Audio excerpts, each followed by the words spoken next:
It's so much quieter these days without everyone around.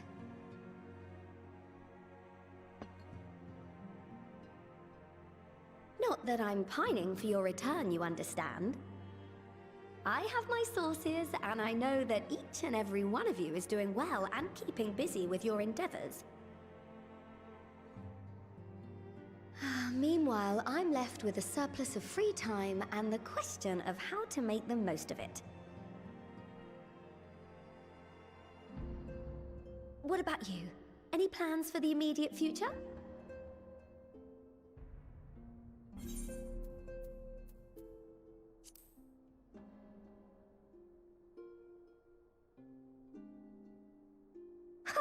Traveling to the edge of existence and back wasn't enough? Well, if that's the case, I might have a suggestion for you. You fought bravely and selflessly, helping those in need and saving our star from unimaginable threats. For your deeds, you've been hailed as the champion of Eorzea and a host of other incredible things. But why not put those titles aside for a while? Acquit yourself as a simple adventurer again, and travel the world in search of wonder.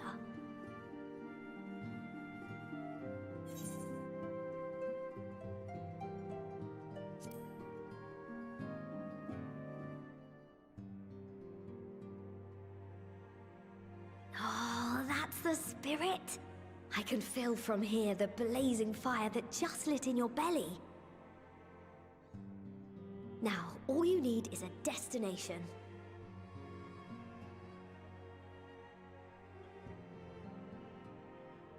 If you're having trouble deciding, just leave it to me.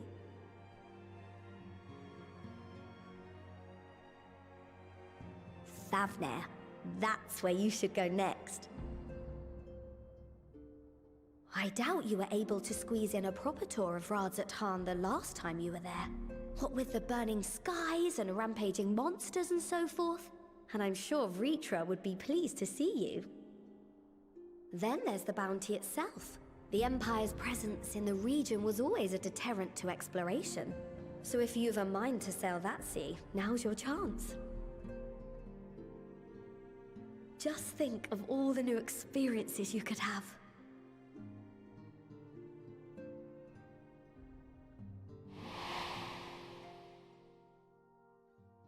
Tell me, have you been to the ruins beneath the waters of the bounty? As the bearer of Azem's crystal, you may consider your duty to see at least that much.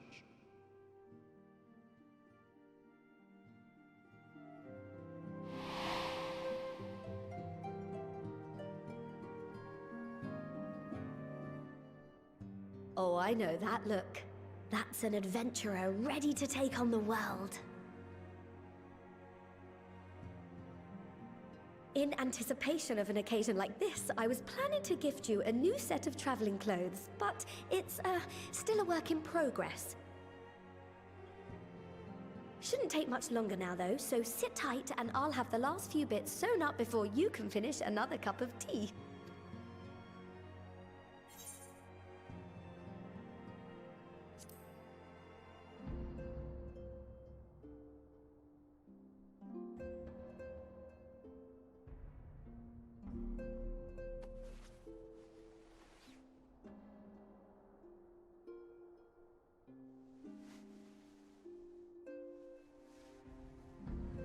Stitch in here and trim in there, knot the threads with love and care.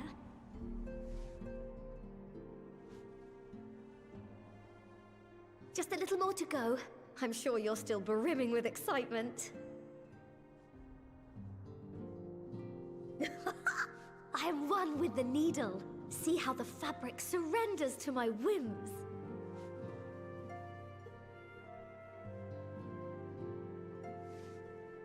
Don't worry, I'll make sure the lining has plenty of pockets for all your little treasures. I swear adventurers are worse than children when it comes to hoarding every feather and leaf and animal hide they come across.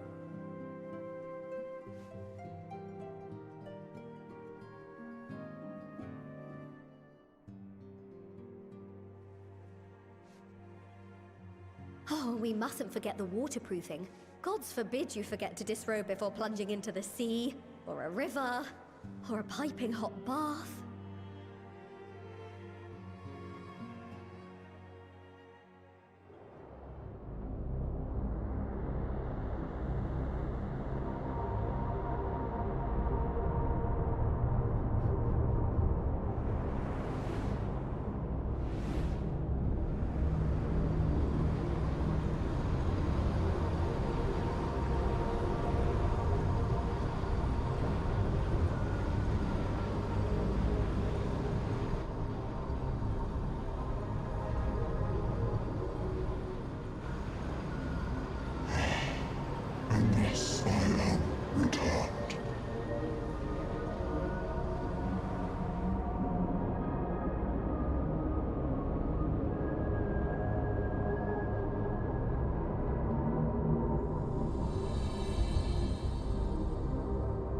To go. Oh, snap. Yo, Alex, thank you for the sub.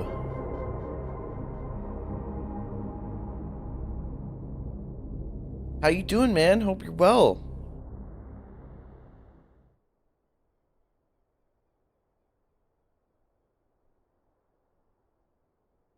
Ah, you're awake.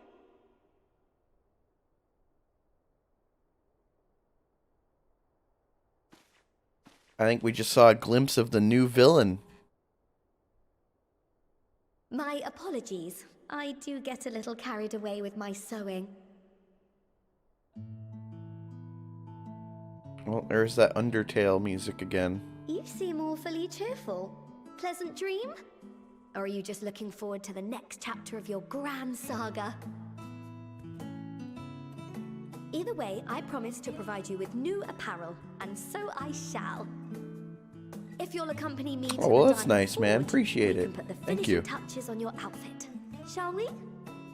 Enjoy the new emotes you can use on twitch.tv.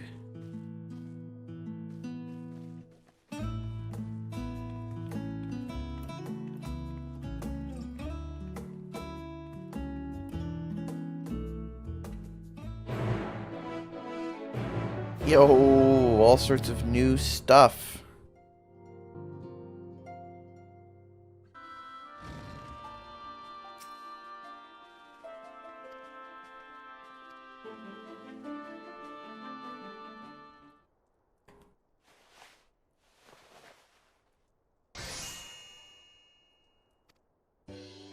It's a human that absorbed too much light and then became a hideous monstrosity.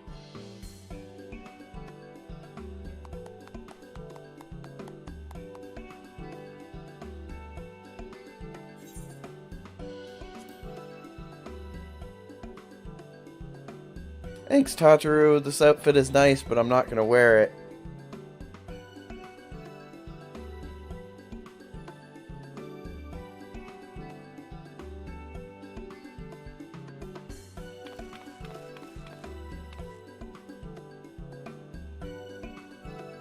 Well, maybe I'll wear it. Maybe.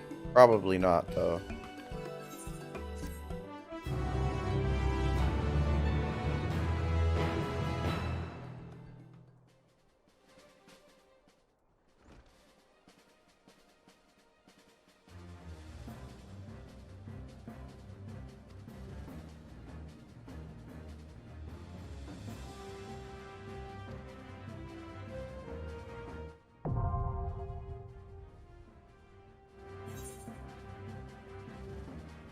What is this?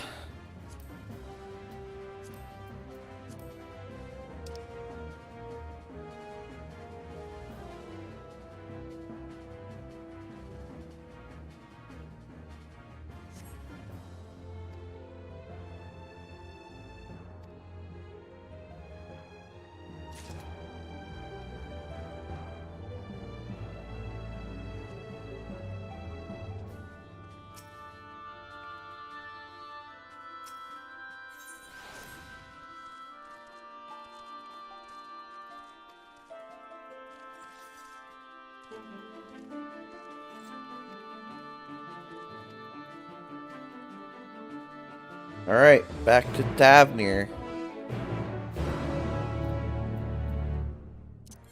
But actually, it's this person over here.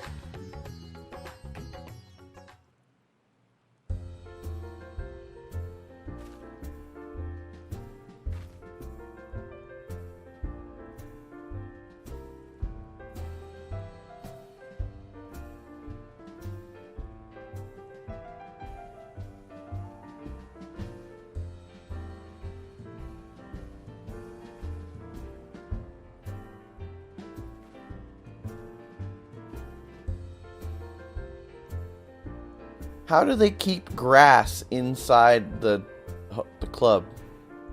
Also, it's raining out, and there's no windows.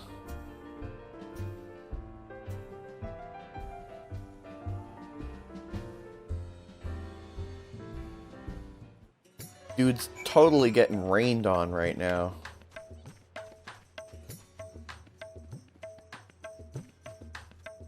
Look how close that rain is. This dude's back is totally getting soaked.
Hmm.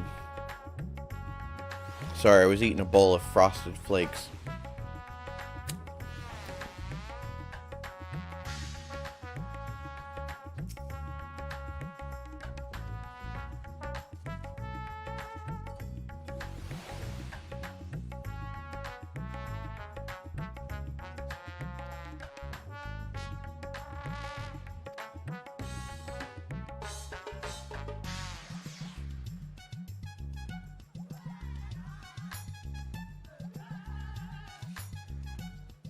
Alright, let's go get this map.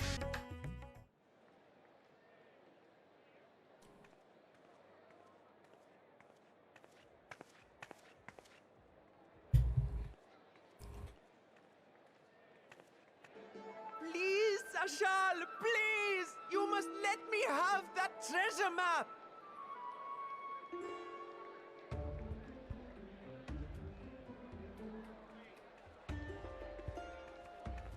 What's all this about? Hold this then. My mother and father were slaughtered by monsters. My baby sister, still too young to fend for herself. Can you spare us no kindness?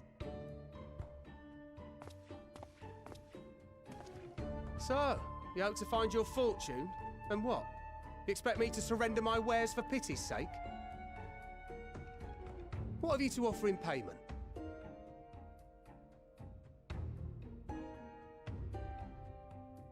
As I thought.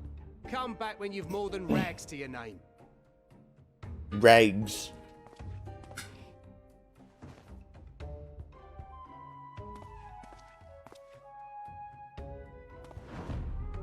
This is no mere treasure map. It is a guide to the vaults of Arzadal III, one of the great satraps of Radz-at-Han, and a direct descendant of Alzadal Khan. Ooh. How very fancy. Alzadal's legacy. So he says. A fake, I'd wager. This is no fake. The parchment is marked with an arcane glyph of passage. You may find the ruins hidden in the bounty, but you won't be setting foot inside without this in your possession. A priceless artifact it is, discovered amongst the rubble in the aftermath of the final days, and lovingly restored by yours truly. This map is the key to fabulous riches, and I'll be the king of fools to simply give it away. Be glad I am no such king, boy. Your scrawny-eyed had never returned with that treasure alive. Why does he have to be such a dick about it? Oh, cruel fate! Why must you tempt me with wealth I am powerless to claim? Yeah, welcome to the club, buddy. How I shall envy the one who purchases that precious map. Whatever they pay will be but pittance against the What is this, some golden Aladdin swords they bullshit? stand to uncover. He's clearly tricking us.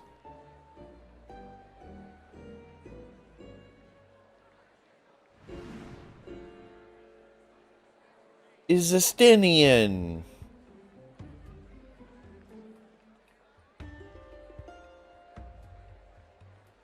What of you, sir? Fighting man of your stature would surely relish the challenge of recovering Alzadal's lost fortune.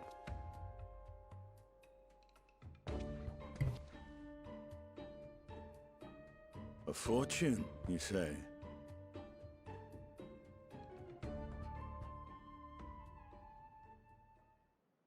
If I had but the strength to seize that treasure, my starving sister would never want for food.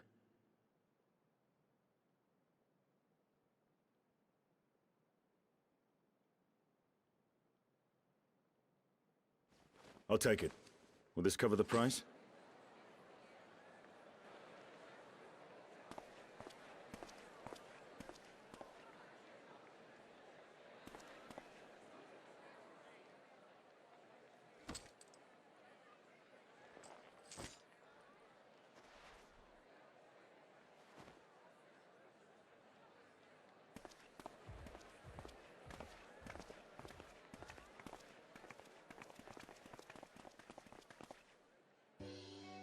Well met, my friend.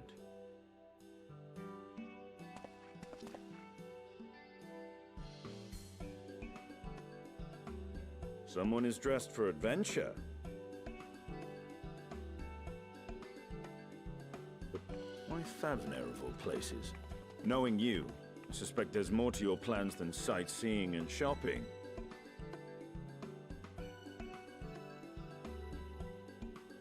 Ruins beneath the bounty. Curious. And here I've acquired a map to just such a site.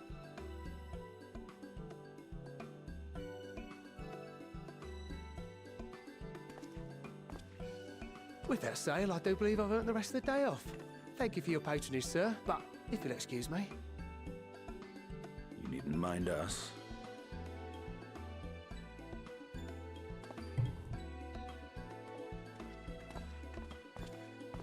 And now I've fleeced one of the heroes of the final days.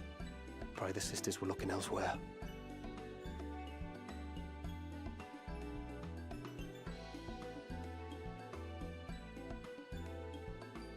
This map may or may not be genuine. Either way, we'll need a ship to find out for sure. It's literally just a map of Eorzea with a circle on it. What does this map tell us? Lest you misunderstand, I seek the treasure not for myself. If such a fortune truly exists, then it could help ease the struggles of those who lost their loved ones. This is about as in useful final to days. us as like a McDonald's like play mat I hope to do for that they Thavnair put what under you and your Alphenor food did with for the some Alamegans like when you crosswords recovered on the it. King's trove.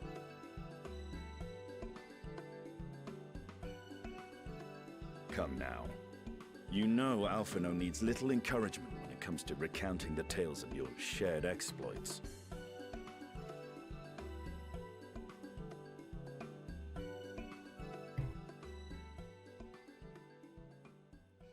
Speaking of precocious lads, that boy in the bazaar was clearly an accomplice of the merchant.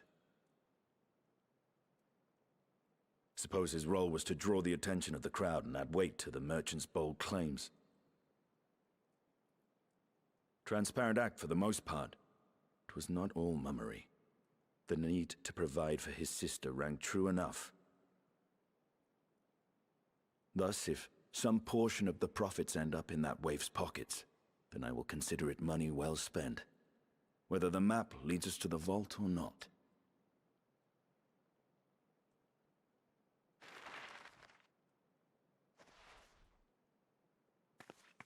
You are coming along, yes?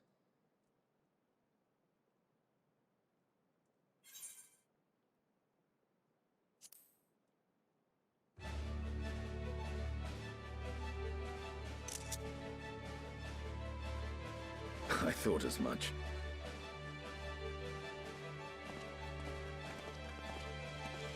Now, let's see about securing a vessel.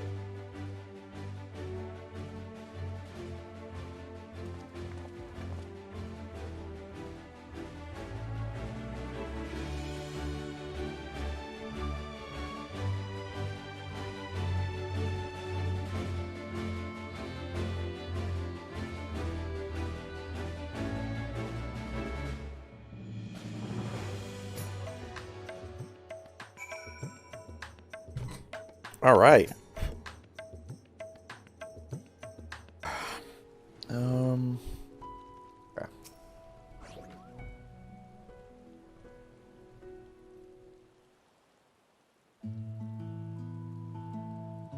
There's that Undertale music again.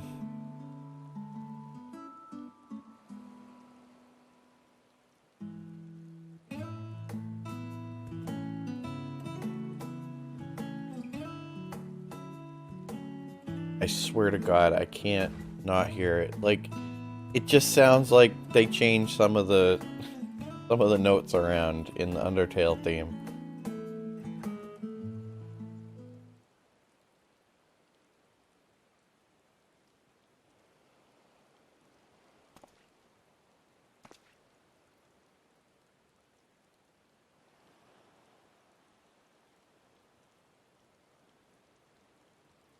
Little boy.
Oh, who do I want to come with me?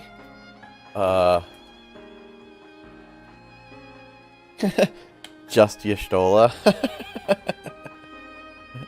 Yeah, just Y'shtola.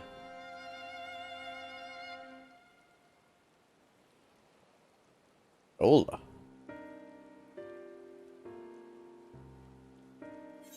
Lame.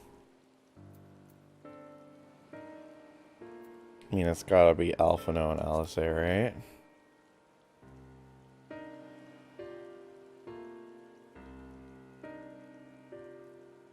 Oh, okay. They busy. Oh, am I gonna be stuck with Thancred and Eorzea?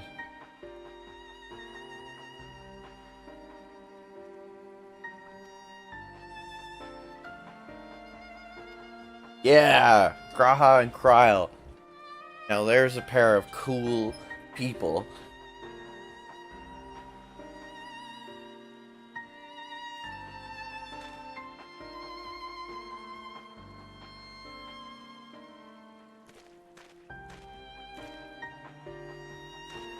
Boy.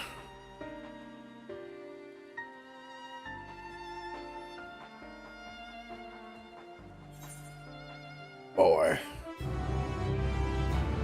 Aw, Estinian is making friends with a street urchin. That's so cute.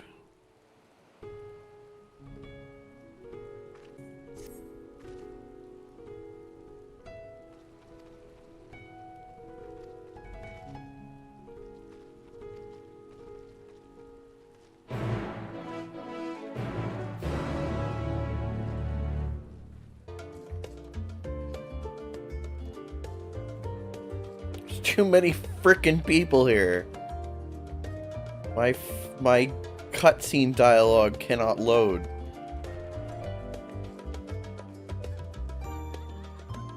I'm trapped.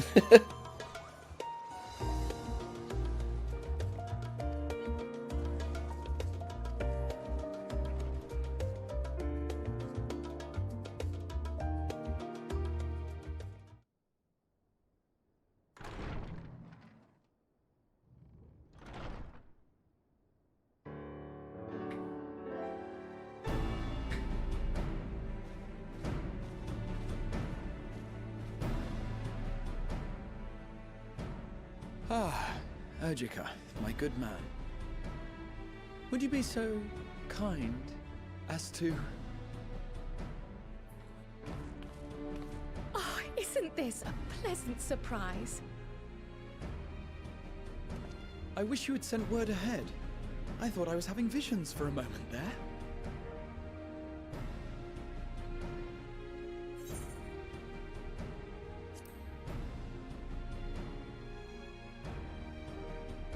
Raha and I have been compiling old records of the students' activities.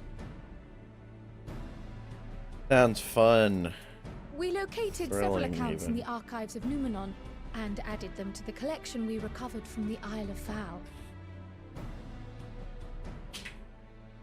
And judging by the progress we've made thus far, sorting this pile will keep us occupied for days to come. But what brings you to the Annex, my friend? Surely you haven't come all this way just to watch us shuffle dusty papers around?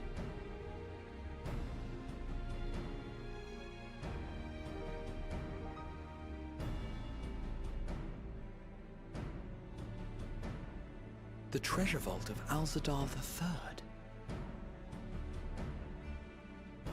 And you're looking for companions to join you on this expedition.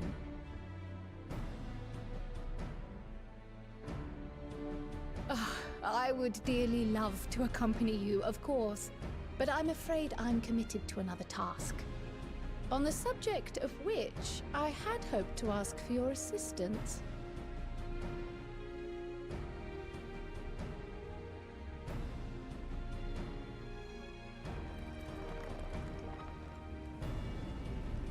Grahati is like, bro, I get to go on an adventure with the Warrior of Light. Then again, it's not so urgent that it can't wait until you've returned. You should go, Raha. I'll stay here and mind the shop, as it were. Are you sure? I'd hate to leave you short-handed. I'm sure.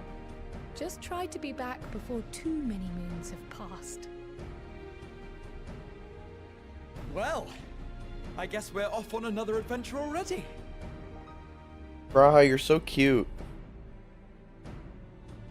Have you asked anyone else to come along? Then might I suggest we invite Y'shtola? That's what I said! Ever since the Scions disbanded, she spent most of her time cloistered within the Great Google Library, hoping to piece together a method to reverse the rift. Locked into Google. It would seem, however, that whatever wisdom she sought there was not to be found. Great Google Library. She arrived in Sharlayan the other day. We spoke briefly before she began her search of Numenor. Considering what you've told us of Alzadal's extraordinary feats, I do believe Y'shtola would be more than interested to hear what you have to say.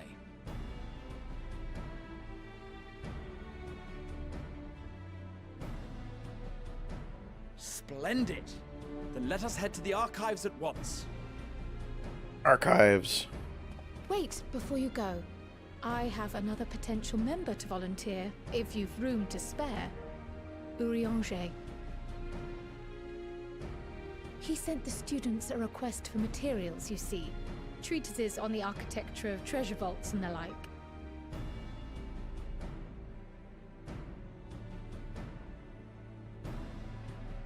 From what I can gather, the Lockerites are looking to make improvements to their own creation, and wish to learn more about how we build things down here.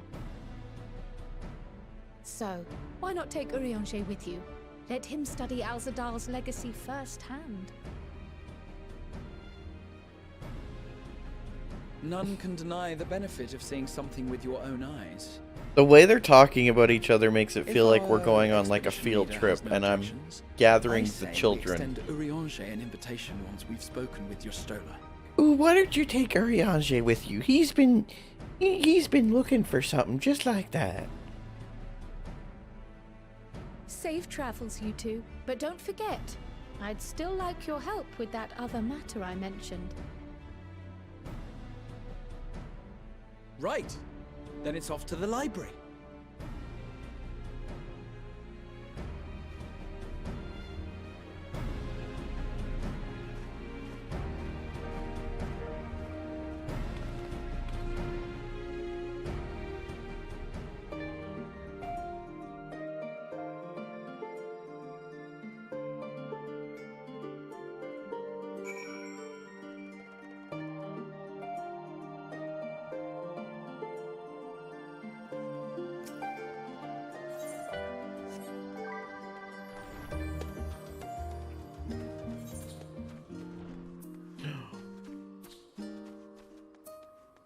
New side quest down here too.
I've never known Y'shtola to doze off in the middle of research before.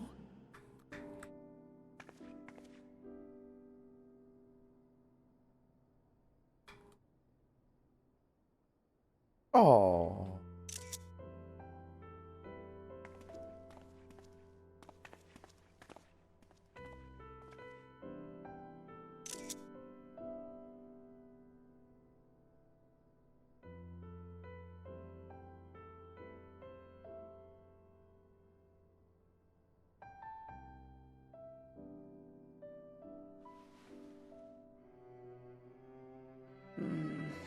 Close my eyes for one moment.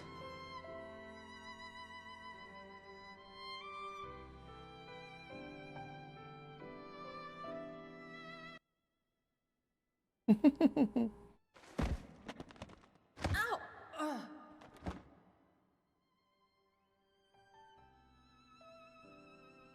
How long have you two been here?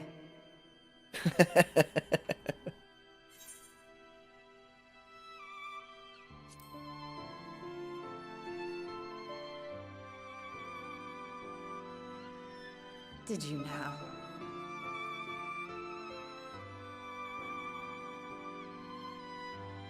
I must have been studying for 2-3 days straight before exhaustion finally claimed me.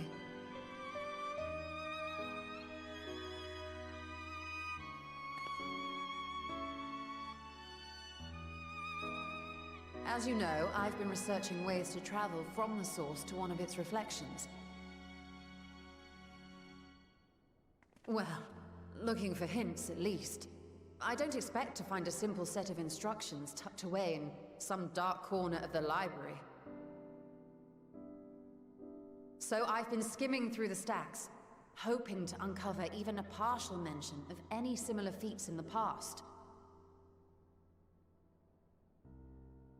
A means to travel between worlds exists, and you can be sure I will find a way to employ it. So I promised Runa, but 'twould seem I've set myself a nigh impossible task. You needn't be so hard on yourself. The leap I made with the Crystal Tower was not achieved in an afternoon. It was the culmination of a collective effort spanning generations. Oh, you think me discouraged? I assure you, 'tis quite the opposite. A daunting challenge and the time to sink my teeth into it. I feel like a fresh-faced student again. A scholar in her element.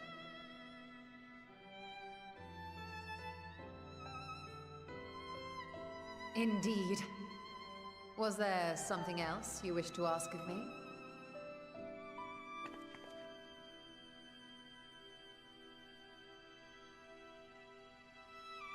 Al-Zadal is no minor figure in Harnish history, and much is known about his family.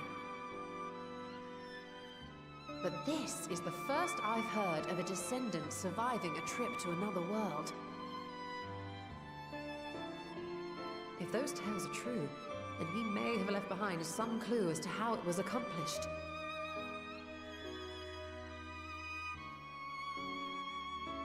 An invitation to delve into one of the world's lingering mysteries.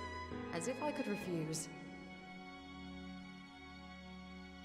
And whence do we embark upon this expedition? Whence? Akyali, by ship. But before that, we thought to extend an invitation to Eorzea as well. He was in Thavnair last we heard. Then by all means, let us recruit him and be on our way.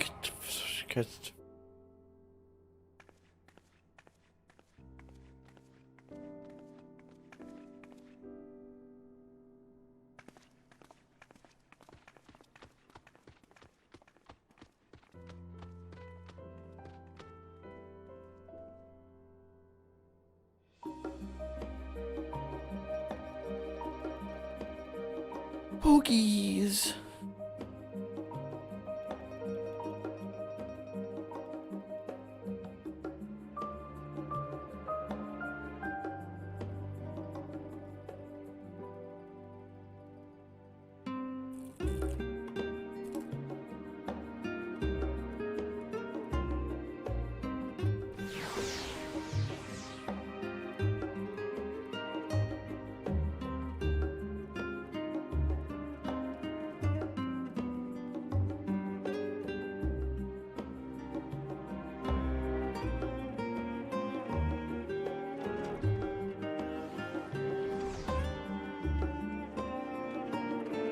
Y'shtola's been in my unending codex for years.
Oh god, Endsinger Extreme?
Oh yeah, I just got this.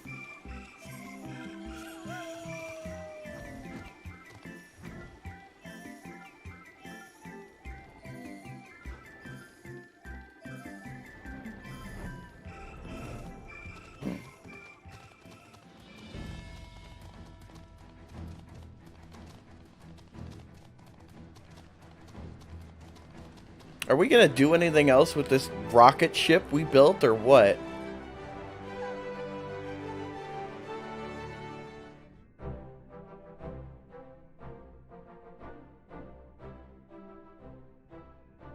Ah, our illustrious champion. Cloaked in the mantle of the common explorer, fame set aside in thy pursuit of simple adventure. I am told a new expedition is in the offing.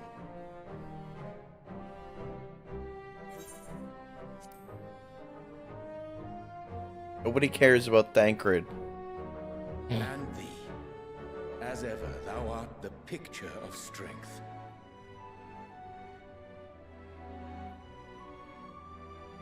You've been keeping yourself busy, I trust? True to our plan, Thancred and I embarked upon a pilgrimage of sorts, with an eye for gauging the state of those lands through which we passed. It sounds exactly like the type of thing that they would get Thancred to go do. Travels were interrupted. Like, I don't know, just go through town, and if people are happy, write it down. Lunar allies. As you may recall, the Loporrits had been seeking new purpose for the moon, another role through which it might serve to benefit mankind. The forum we could use some of those 3D printing arms you guys have got up there. Offer mine own counsel. And Could this probably has what be really to do with useful to treasure not have to hunts build exactly? buildings anymore if we had 3D printing robot arms.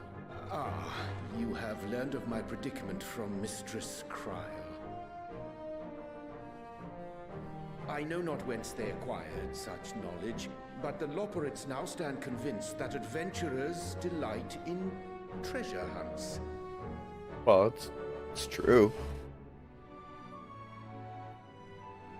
Thus, with their newly built wonderland of riches and mystery, do they hope to entice all manner of daring delvers to the moon.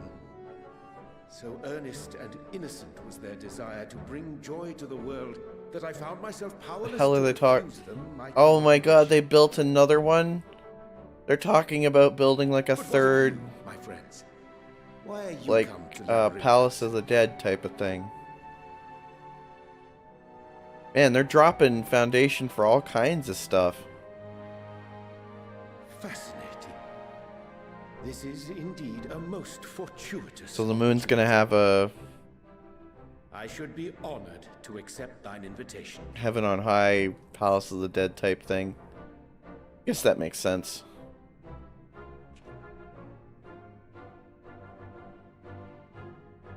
How long hath it been, I wonder? How when big last is the our moon? actions were not impelled by fate or desperation. Inside of the Loporrit moon must be insane. Though I cherish the Scions' accomplishments, If Smiley it Town is any pleasant to not have the weight of the world indication. upon our shoulders for a change. Counting Istinian, we number 5 now, yes? Yes? Without knowing what traps or perils await unwary feet, we may be wise to refrain from recruiting others. We've really distilled the Scions Between down us, to their we most should have popular skills to members handle here, whatever haven't we? situation may arise. Shall we be on our way? What, no time to spare a word for the grizzled old bard? No. We're really busy. Okay, bye. All is well, I trust. Anchored. A wasted trip, I'm afraid. I'd hoped to catch up with a former mentor while you parleyed with the rabbits, but it seems our paths were not to cross.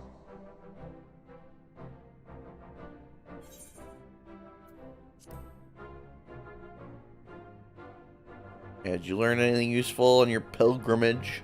Having an astrologian beside you on the road is surprisingly convenient. And it doesn't hurt that he's making strides with his light-hearted banter.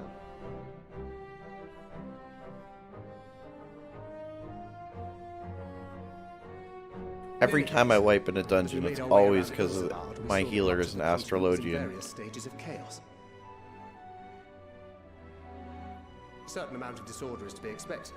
The final days are over, and the people no longer have a common threat binding them together.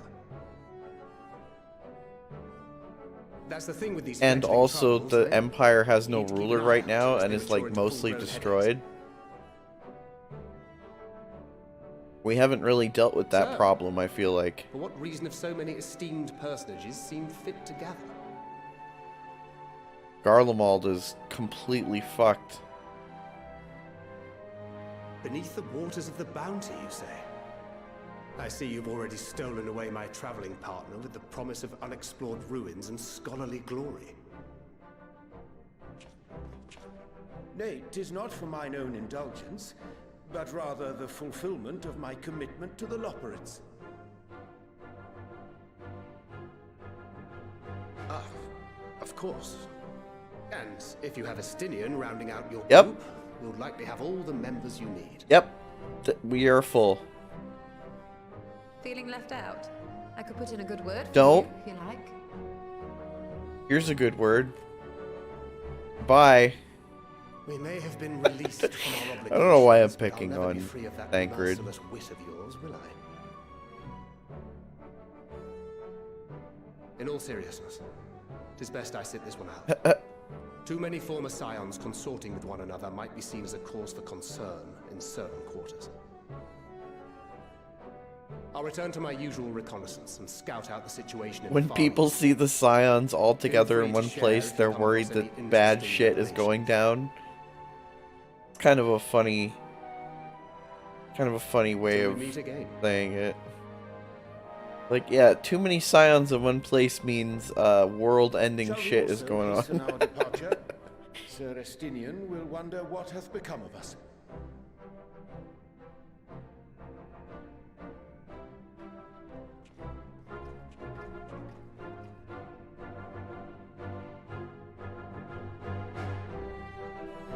It's very impressive that Urianger can maintain his old-timey English accent. Did I not do these? Maybe they added some. I cleared out everything I could in this area, I'm pretty sure.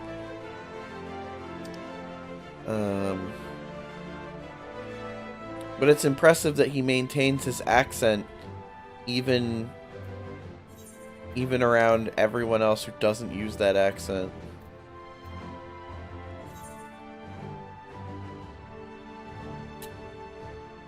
Yeesh. Even with my priority Aetheryte pest, that's so expensive.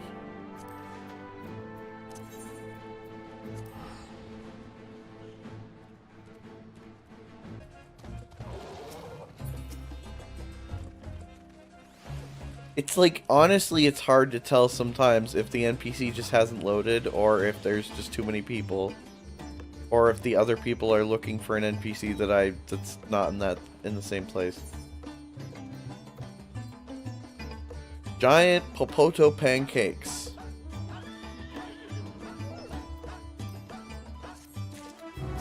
I want some giant Popoto pancakes.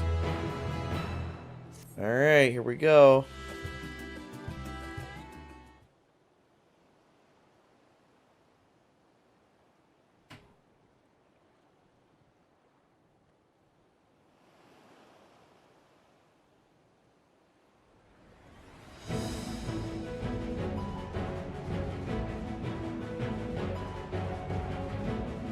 I like how Y'shtola is irritated that information has been patched into the game that she could not have known about beforehand.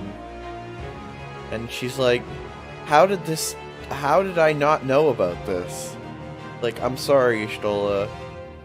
You would have known about it if it had existed before this patch.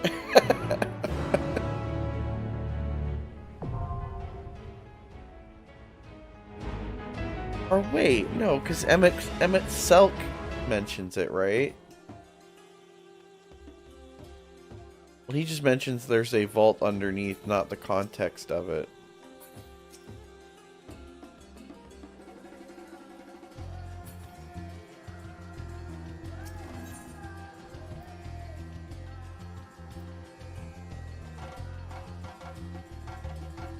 I mean, I guess it does want us to do it with the NPCs, right?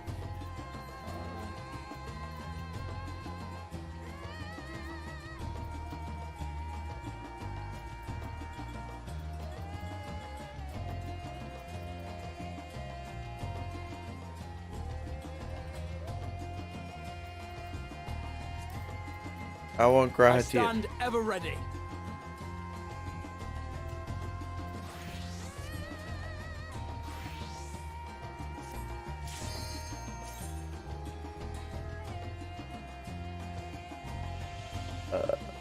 How good is 6.1? Oh, it's pretty cool so far.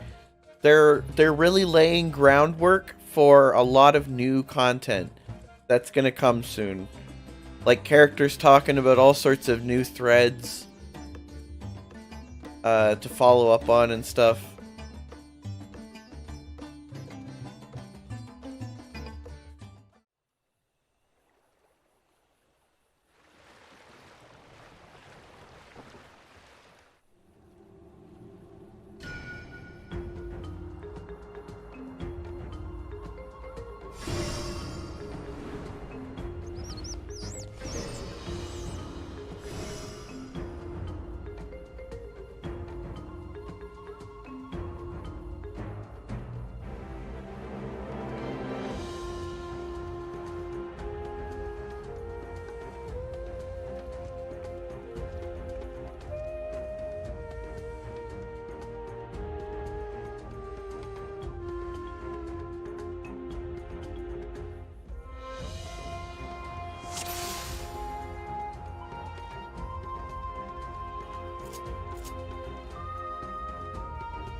See, now I want to keep them in frame because I want to know what stuff they say.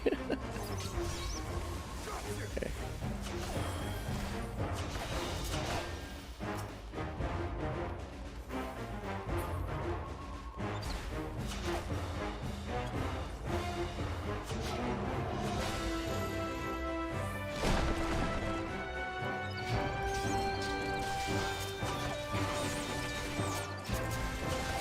Oh, fuck. What? Oh, okay.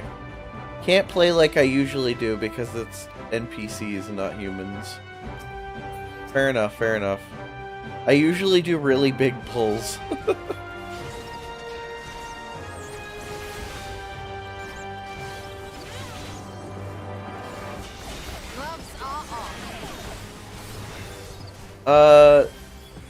The way that ARR is now, is basically they've shortened it by about, I would say about 20%. It's about 20% shorter than it used to be.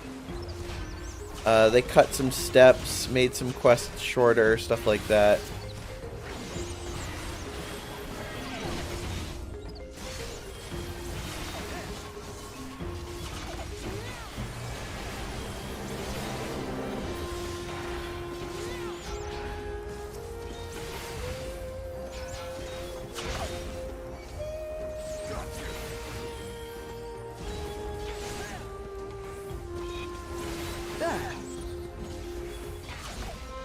Oh yeah, and they've got a trust system with 4 unique. They have these 4 like designated NPCs who switch classes as you go up through the levels, and they level up with the dungeons and they change classes and stuff. But they're like special NPCs that just exist for ARR trusts.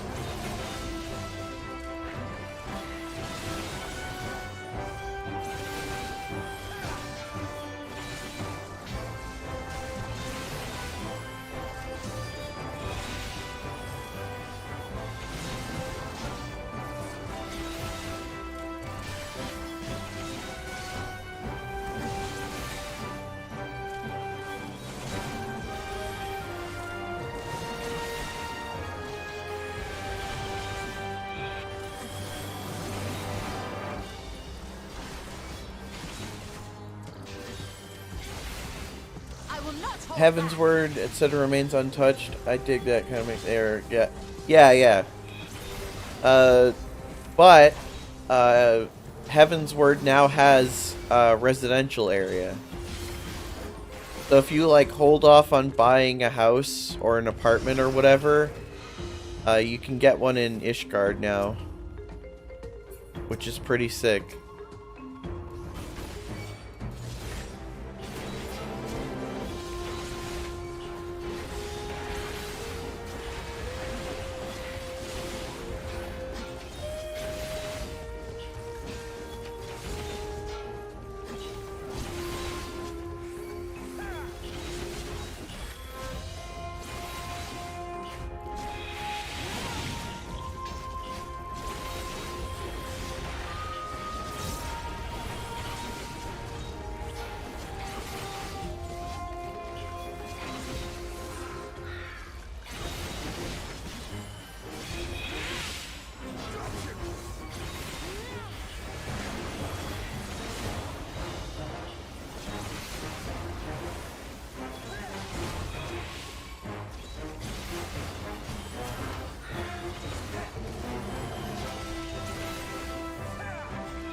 You know what's funny about Y'shtola as a trust NPC is that her ether vision basically makes it so she can see AoE markers and always moves out of them. I think is funny. She can literally see the AoE markers, so she always avoids them.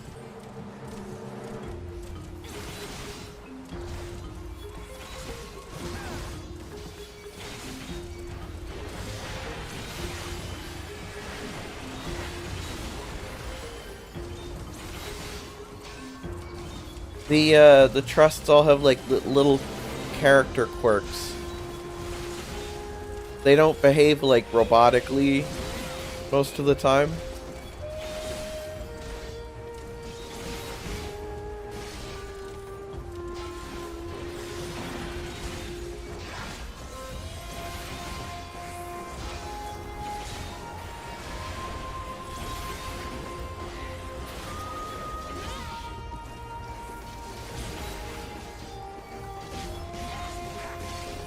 Wow, this is not a short dungeon.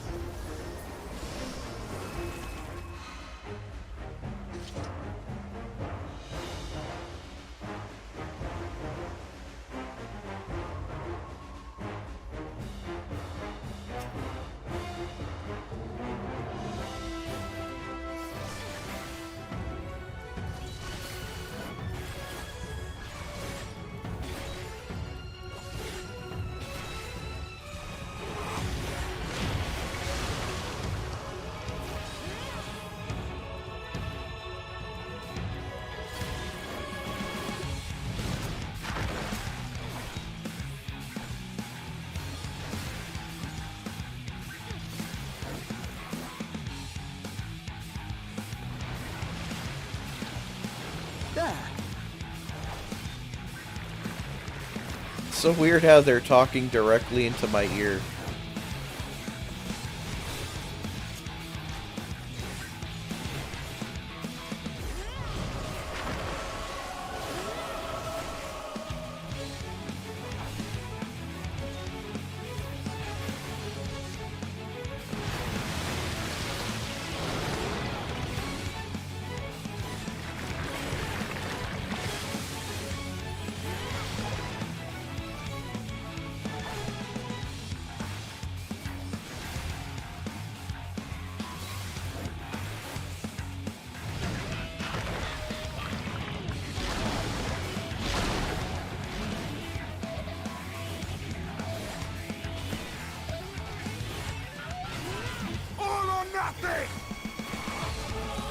Endwalker with only trusts, that would certainly be something.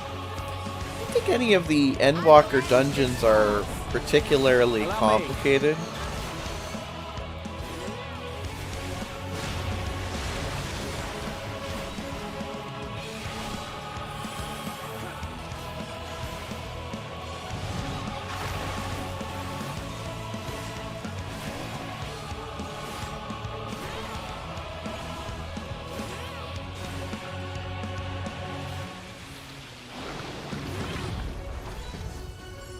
You underestimate me!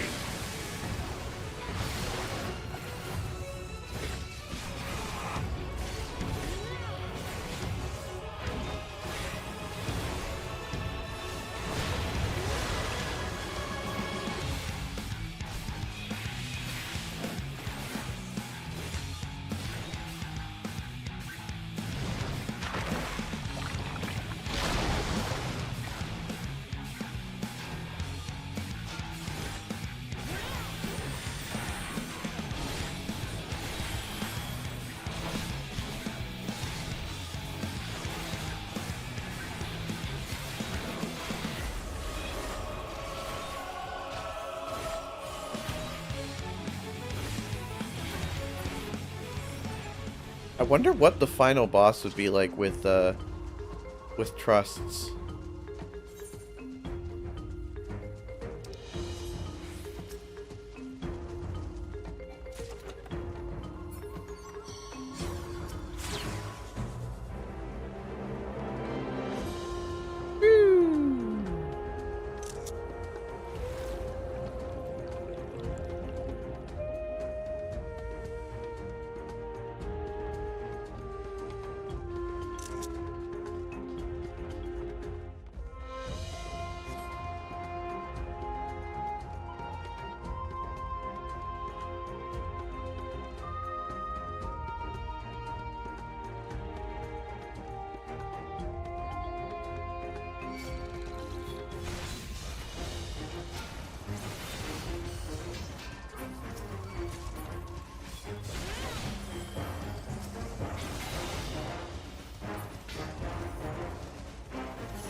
Oh god, oh god, oh god.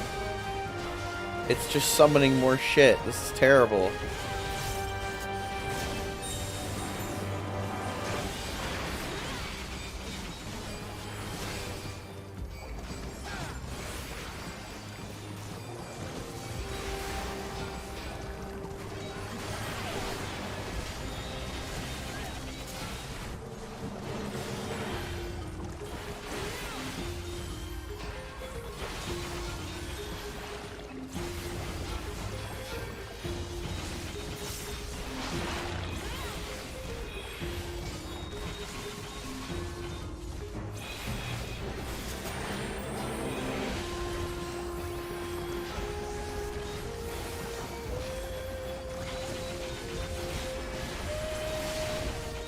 A lot of dudes.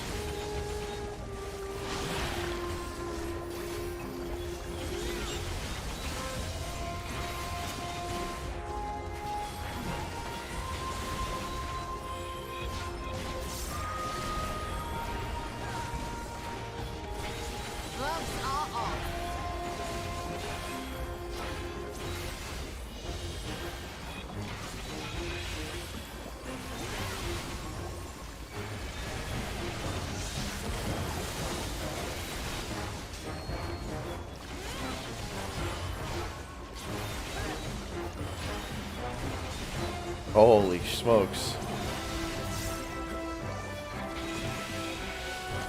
Amazing that we didn't die.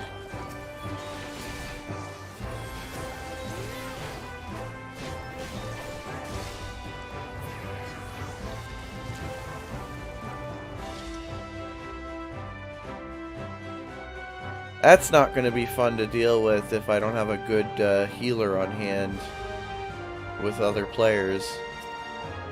It's going to suck.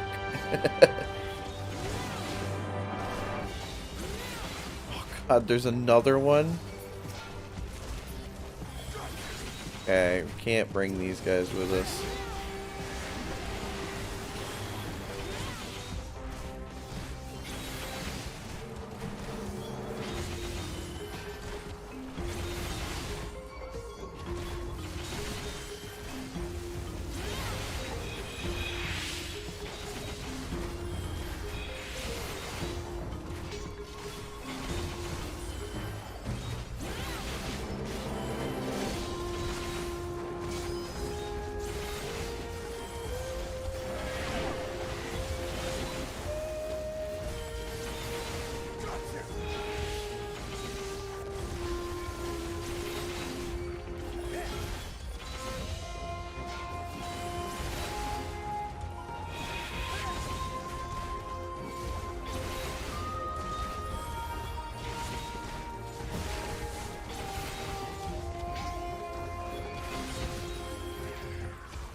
Be great if you could interrupt that, but of course, you can't interrupt anything cool in this game.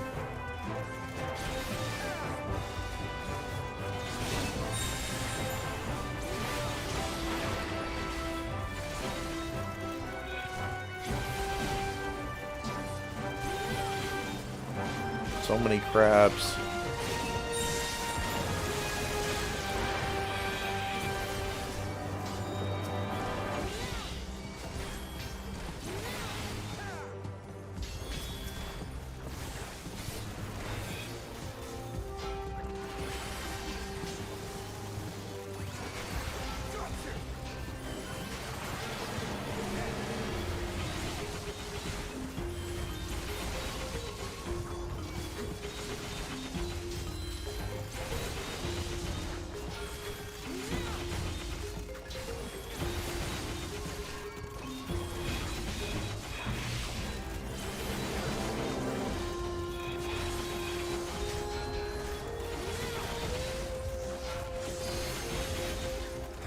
This will hurt.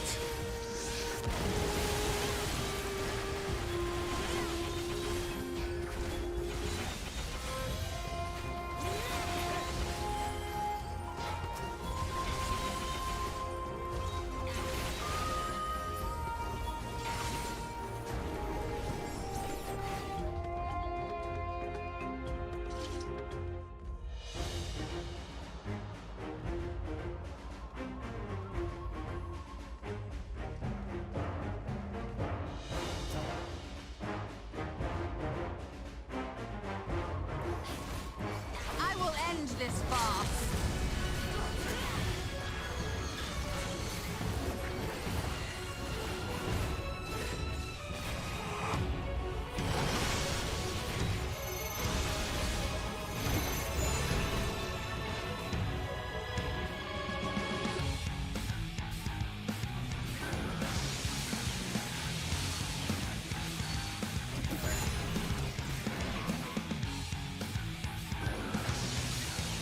Away with you! There.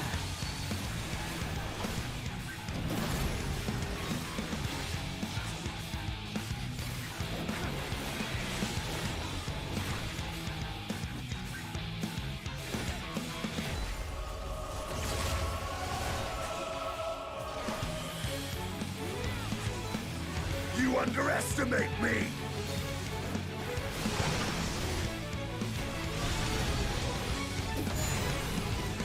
You're mine! Allow me.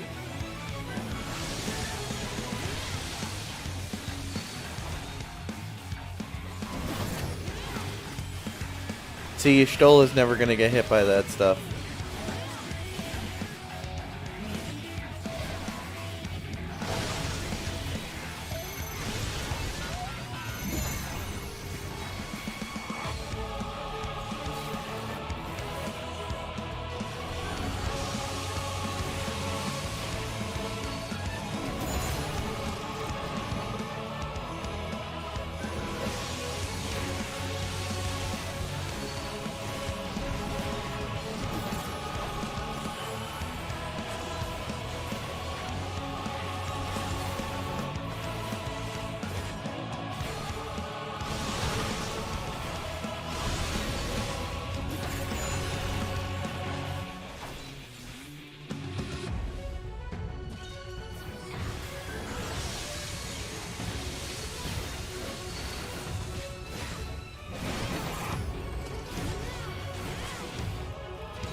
will not hold back!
Allow me.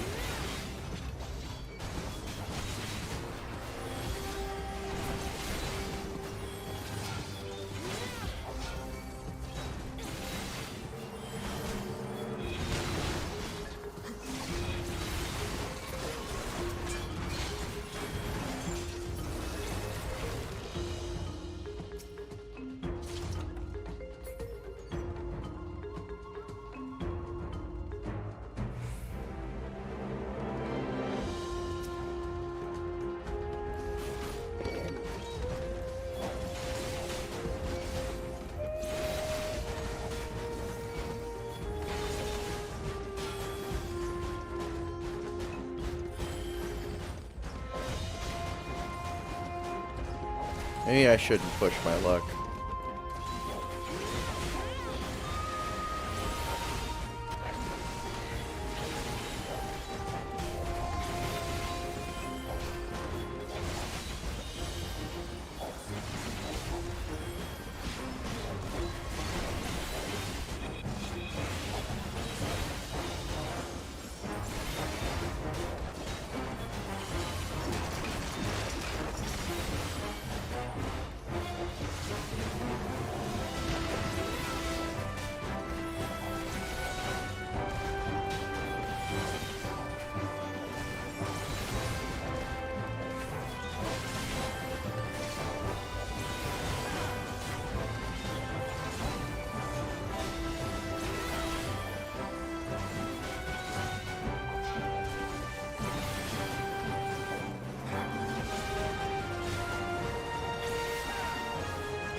Allow me.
Well, that's an interesting looking contraption.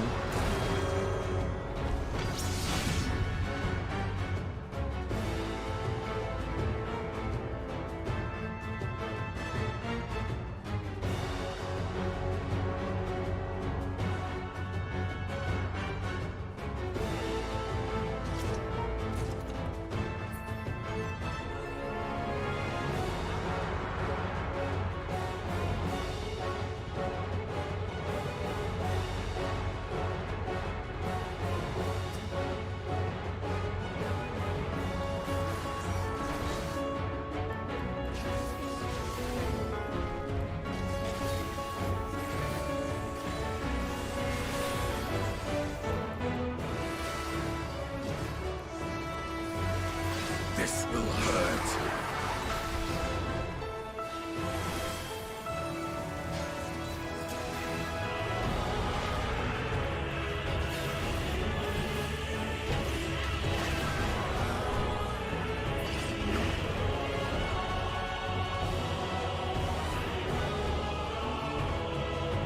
No!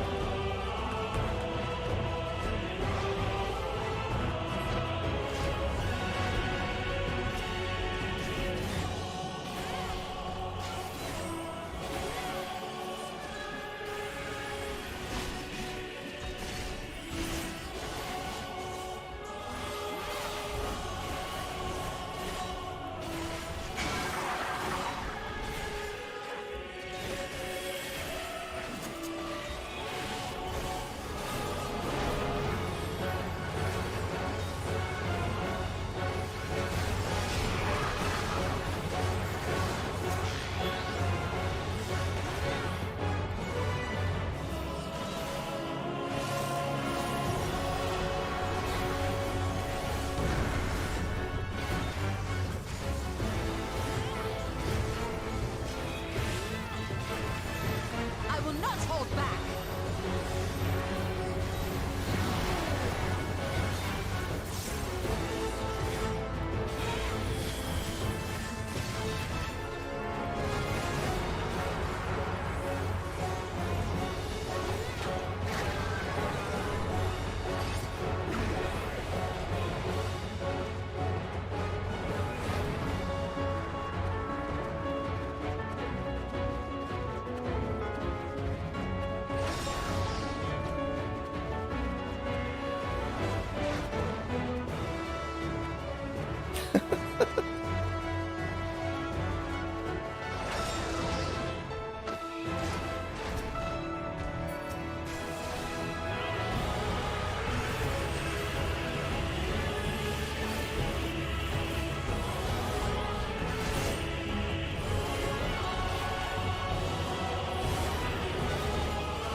Allow me.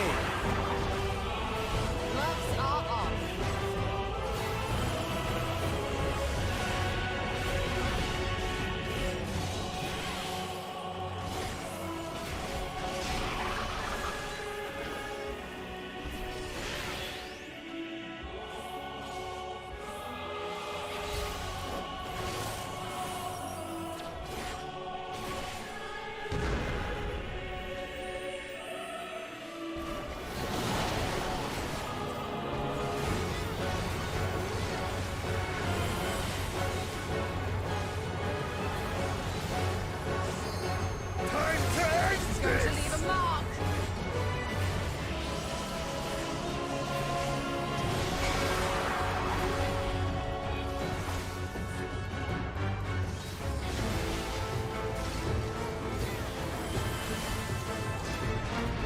Nice.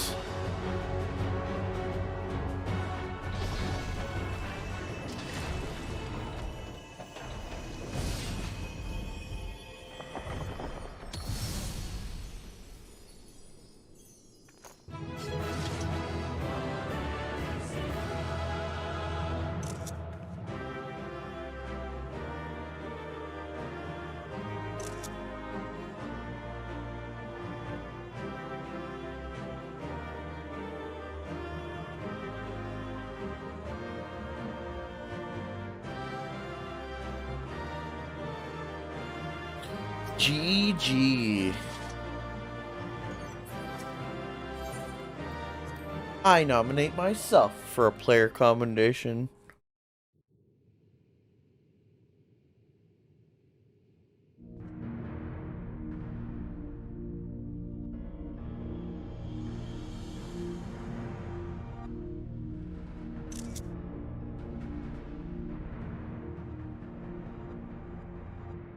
What have we here?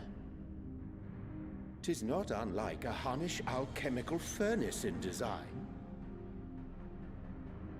Well, there is one way we might find out. Let's go crack it open. Stop! You mustn't touch it.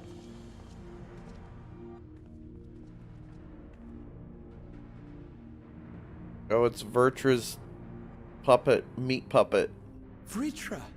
Oh, my apologies. Should I continue calling you Varshan? You may address me as you wish. My nature is no longer a secret. Still, this is not a setting I imagined for our union. Surely you've not entered these ruins as common looters. Looters? Would that we could deny your accusations, but I fear you're not far from the truth. Great Vritra. How did he get in here? Might we beseech thee to explain the nature of this strange contrivance?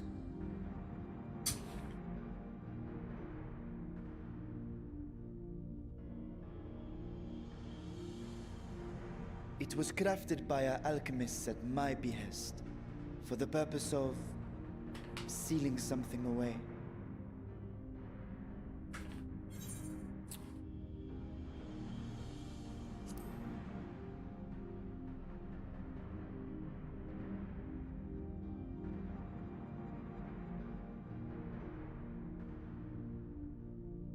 Perhaps I should simply show you.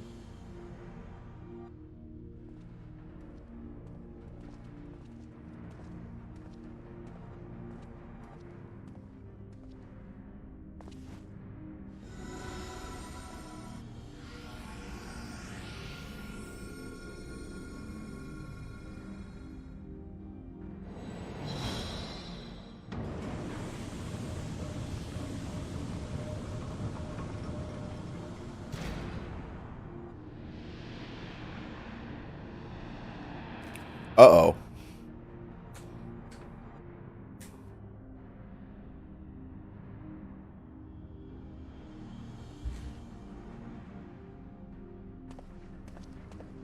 I have lifted the seal, if only for the moment, by an authority only I possess. That doesn't seem like a good idea. No, my friend. Small though it may be, this is a functioning gate into the void.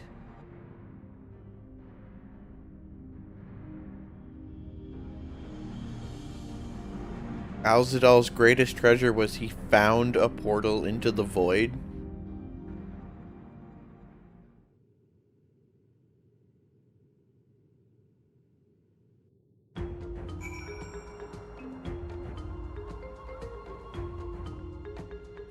It's a pretty crazy thing to just put in your treasure chest. What's he got to say?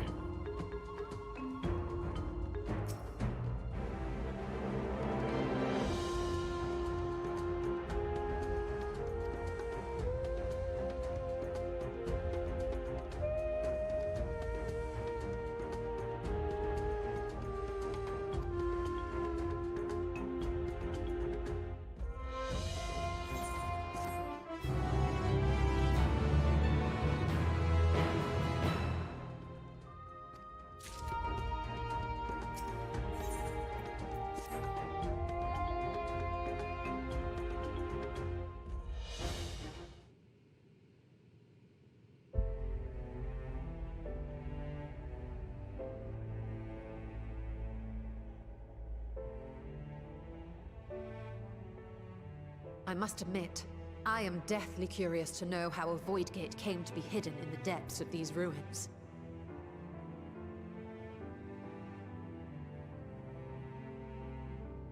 To tell that tale, we must first peer far to the south, and even further into memory.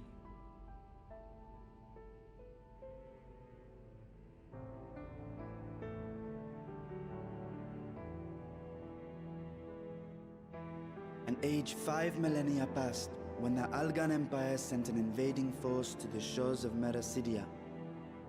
The southern people rallied around the commanding figures of Bahamut and Tiamat and fought fiercely to repel the would-be conquerors. With Bahamut's defeat, however, the tide turned against them. Desperate to seize any advantage, the Mercidians resorted to summoning primal entities. In response, Emperor Zande forged a covenant with the Cloud of Darkness, sovereign among the all-devouring denizens of the Void. Thus bolstered by icons on one side and Void Scent on the other, the two armies clashed in a battle of unspeakable carnage. So much death, so much loss.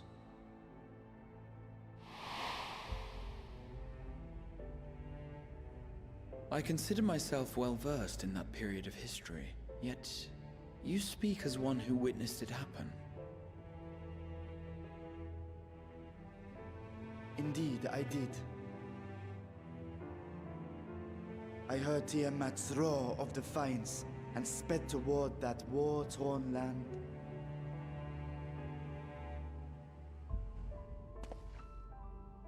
Along with my sibling, Aglaia.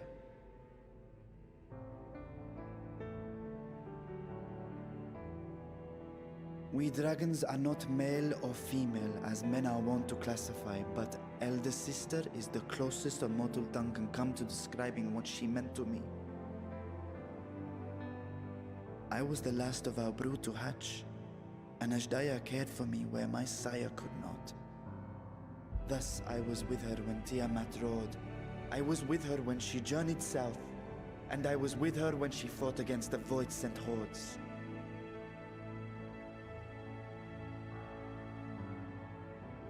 Yet no matter how many of their vile fiends we cast down, more rose from the abyss to take their place. Faced with an unwinnable war of attrition, Aglaia risked her all on a final gamble. She plunged through the Void Gate itself to strike at the root of their strength.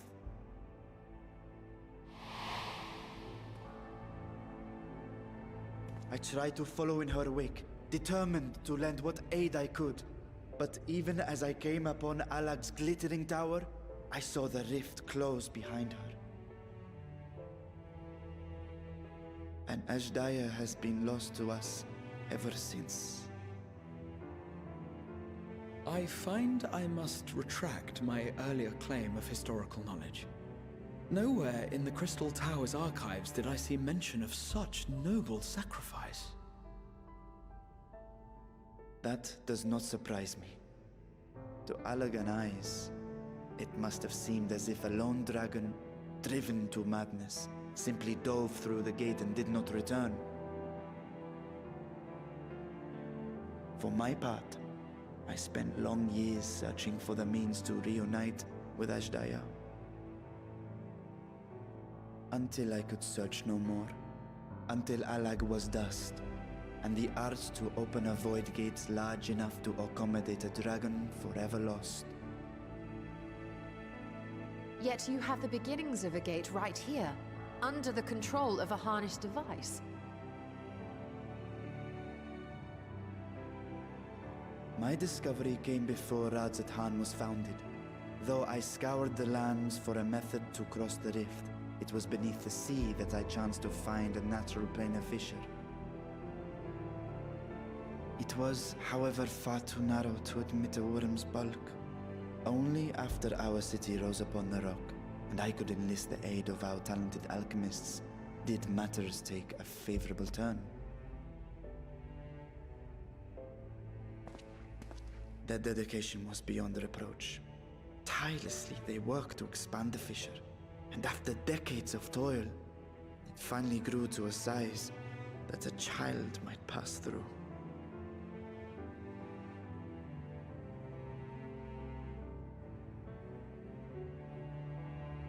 Not long ago, you told us that you called out to your kin, that Agdaia's answer was silence. I suspect the conclusion to your tale is not a joyful one.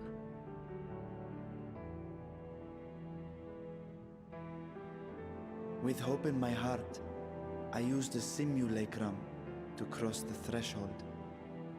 But no, I did not find her. What I found was a host of void-sent, clamoring around the opening they had sensed. 'Twas but a moment, but enough. I had no choice but to retreat and allow the portal to contract once more. The gate was a threat to your people. You had to decide between endangering Radz-at-Han and abandoning your sister. And you chose the latter. 'Twas not that thy siblings scorned thy call. 'Twas that she was trapped beyond a barrier through which neither roar nor dragon may pass. Even now, in the desolate world of the 13th. I can scarce imagine your pain, yet it was wise not to linger in that place. Too long a sojourn, and even a being of your power risks being warped into a creature of the void. So when are we gonna go there? Because I know they're building up to us going there. Before. We will go into the void eventually.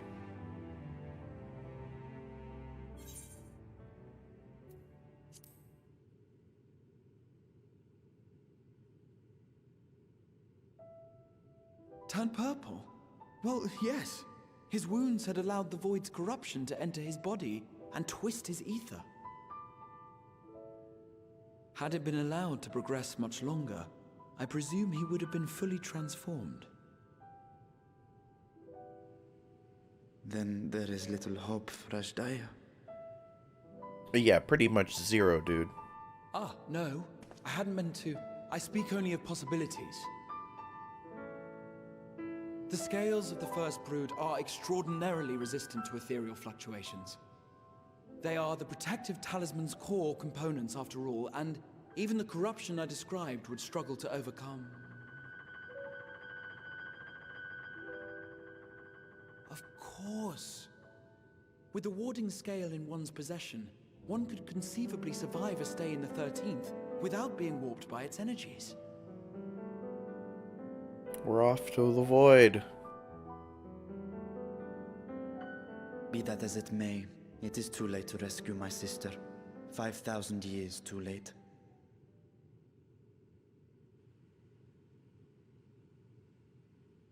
And now countless others look to me for guidance and protection.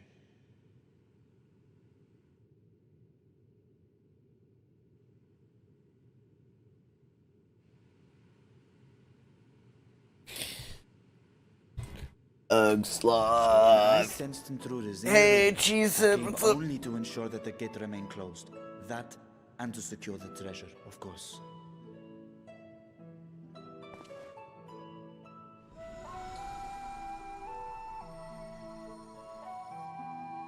I wish only to forget the rest.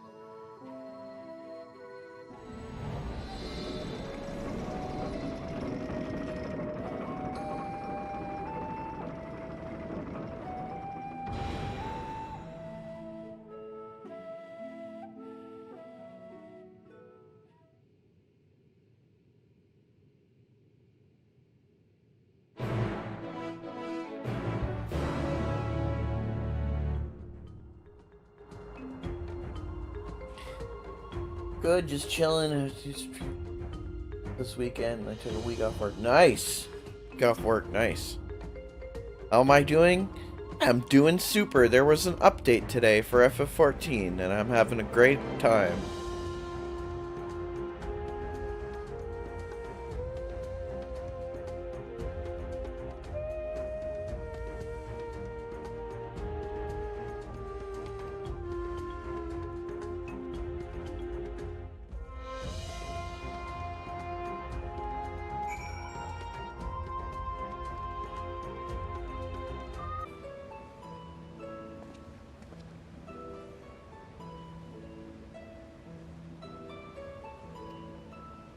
The free version includes a lot more than it used to now. Like half the game, practically.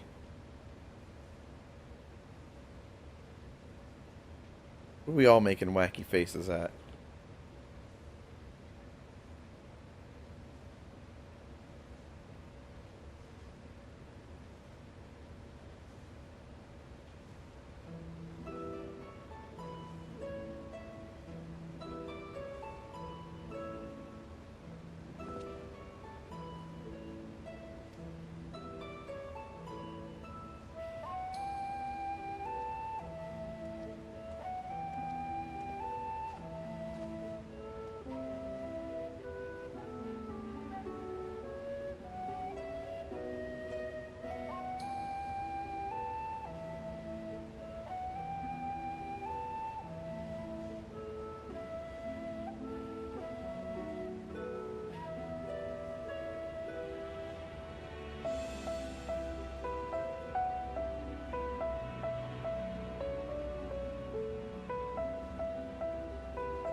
Let's make a pact with a void scent.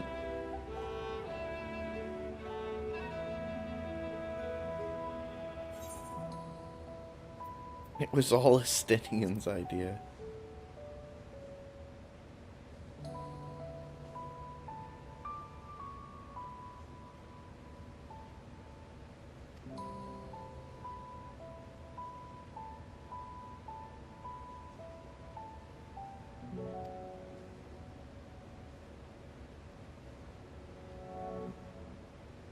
Can I have a gold bar at least?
Oh my god, it's Garland.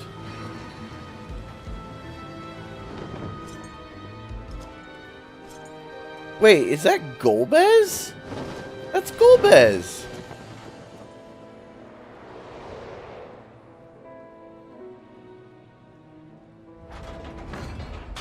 Is that Golbez?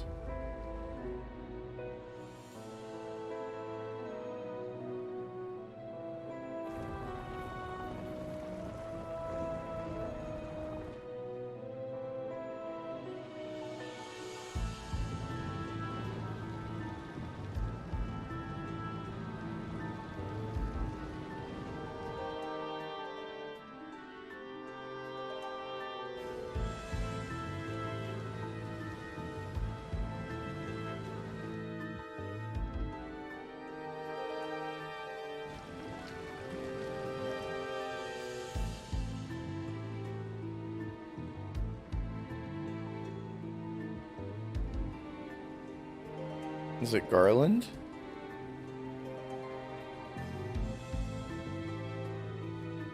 Definitely Golbez, right?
riches the Radiant host have retrieved were hoarded in Ultima's name.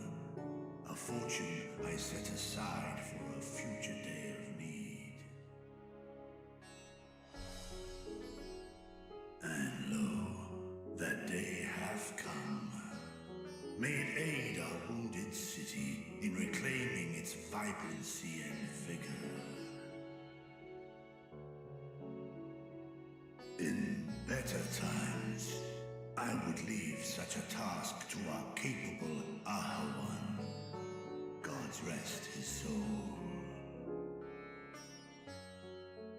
Finding myself bereft of his counsel in the here and now, I will assume the responsibilities of mine office directly. Hey, we're doing great, Gio. How are you doing, man? We did some really cool new content. Just a brand new patch. We plundered a vault. Bought some robots. Now we're having a conference with a dragon. None was spared the tragedy of the final days. Of this I am well aware. But an absence was created by the I'm just making eating a bagel. Working on some Premiere Pro stuff. I need to get back into Sony Vegas and start editing again. I've been slacking. and others to bring their wares to distant markets.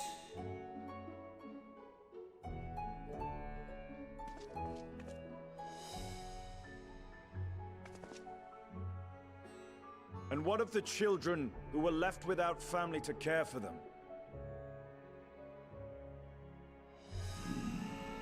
That is a concern which weigheth heavily upon my mind. The simple gift of coin will soon be exhausted, leaving these young souls adrift on the fringes of our society. Nay, a proper solution is needed. Yeah, it can be really time consuming to edit.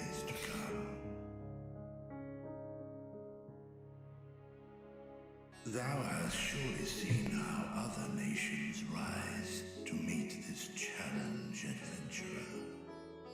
What dost thou deem the wisest course?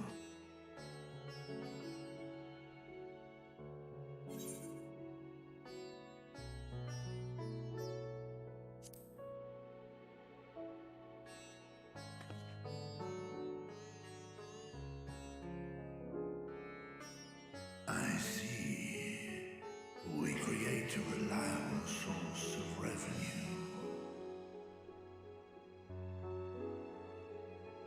Let us put this idea into practice. A contract shall be written, requiring all who receive of ours and ours New content's good. Really enjoying it. of their future earnings towards the running of an orphanage.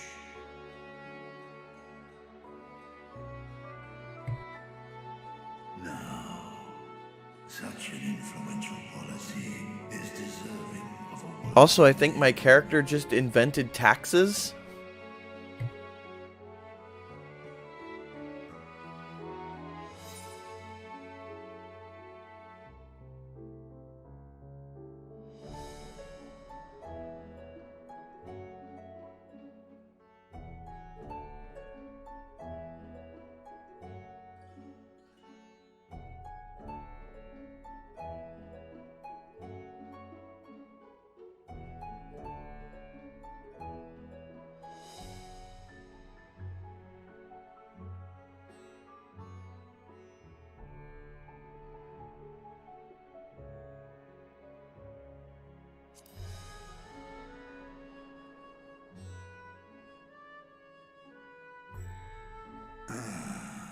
A fitting candidate. Kalzal should be remembered, not as the blasphemy which terrorized Thavnair, but as a hard-working and generous man who brought much wealth to our shores. Do any among you object to this proposition? Many here lost loved ones to the beasts. In that time of strife, any one of us could have broken. Any one of us may have been taken by despair. When I think of Kalzal, I feel no hatred. Only a stinging regret that we could not save him as well. Isn't that right, men?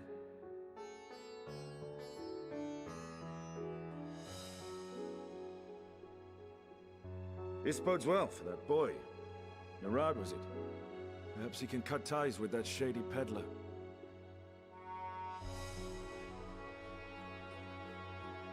Then let it be done.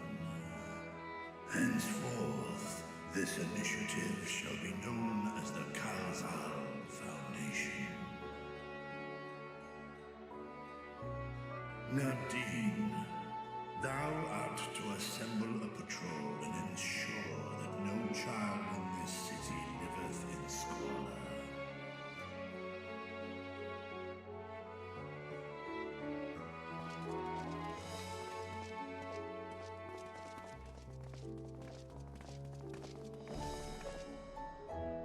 Clerks, see to the management. The music in this game is so good, dude. Our citizens must not suffer a day more than is necessary.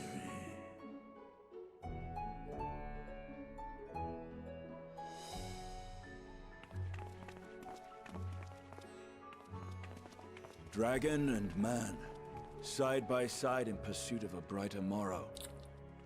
Reminded of Ishgard.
Right, here we all are.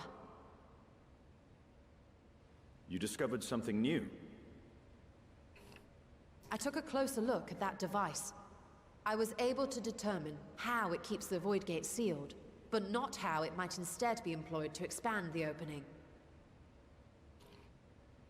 For that, I would need to reference the technique developed by Vritra's alchemists, no records of which appear to have survived the intervening years.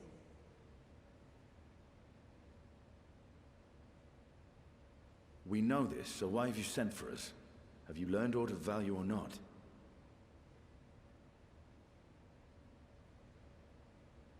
Patience, good sir. One must introduce the subject before launching into specifics.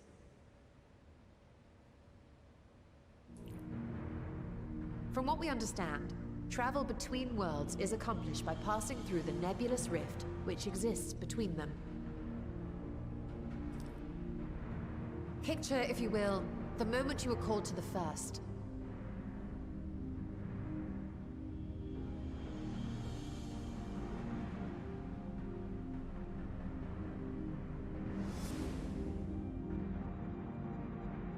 You touched a focus of some kind to help the Exarch pinpoint your location. His summoning spell then channeled the energies of the Crystal Tower to begin your journey to his world.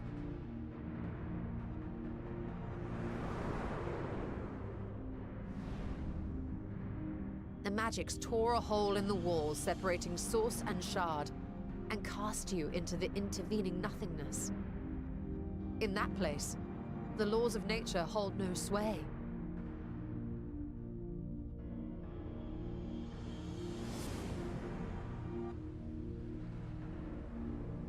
Yet even through this realm of temporal and spatial instability, you were borne safely to your destination in the first. A tremendously unlikely thing, isn't it? The feat that guided you across such an unimaginable distance, both physical and metaphorical, was nothing short of a miracle. I can almost hear the Lady Arabeth in her voice when she talks sometimes. Then what of the many voids sent found in the source? From Neverwinter Nights 1. And how? An excellent question. Though there are several methods by which the Void's denizens might intrude upon our world, the rituals of summoning are the most typical.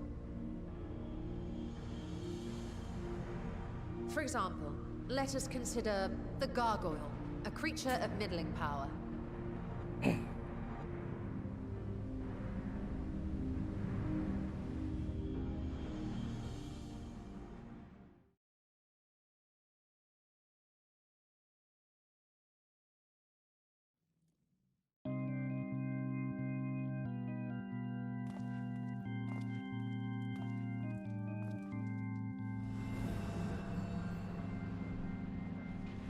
To call upon such an entity, the prospective summoner must force open a void gate.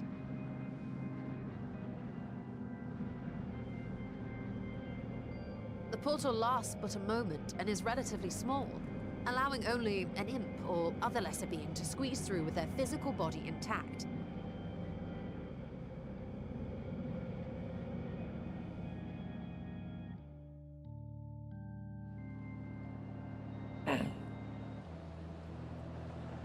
Our more powerful gargoyle, however, is too large for that. Creating a gate big enough for him would require vast amounts of energy, far beyond the reserves of any one mortal practitioner.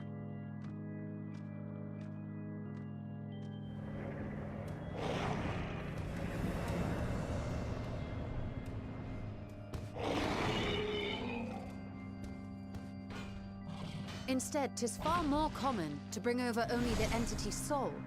We had a taste of that ourselves when a certain Exarch dragged us to the first.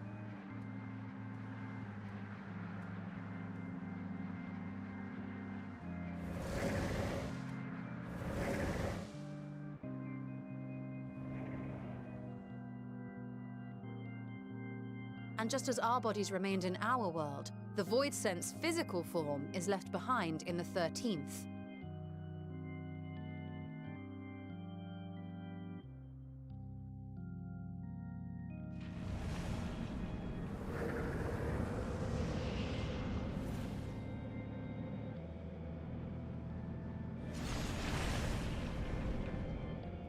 Once at its destination, the summoned soul is granted a temporary shell to inhabit. In the gargoyle's case, a stone effigy has proven a suitable vessel.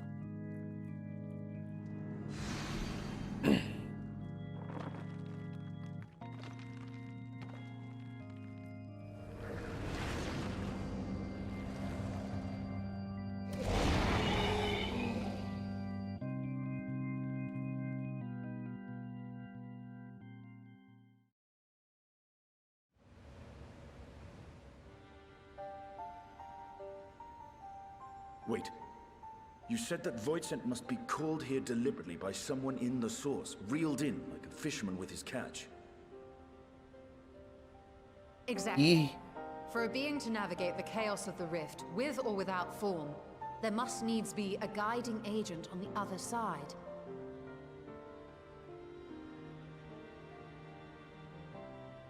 When the hordes poured forth from Alag's Great Gate, it was the technologists who drew them through.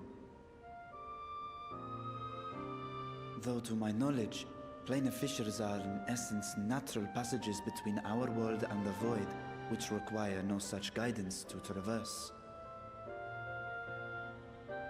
Why is only the boundary between the source and the 13th so fragile? So much so that it often tears open of its own accord. I believe solving that mystery is key to understanding travel between the source and its reflections. And how do you intend to get your answers? No. The danger is too great.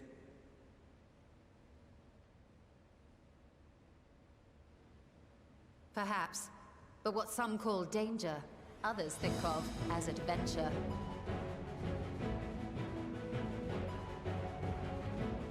I wonder how this is going to play into the raid. Never mind that the means to expand the gate into the raid ages. Thing that they're doing Force the portal wide enough, with you would be Asphodelos. greeted by an army of murderous horrors the very instant you step through.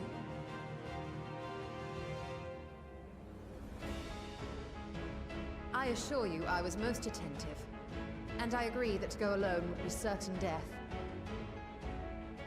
But if I were to bring along one who has already braved the 13th and humbled the cloud of darkness, well, I imagine my chances would be much improved. Yeah, if the rest of the Void Center are as strong as the Cloud of Darkness, then we got no problem. That was like a level 50 dungeon, bro. I had a feeling you might say that.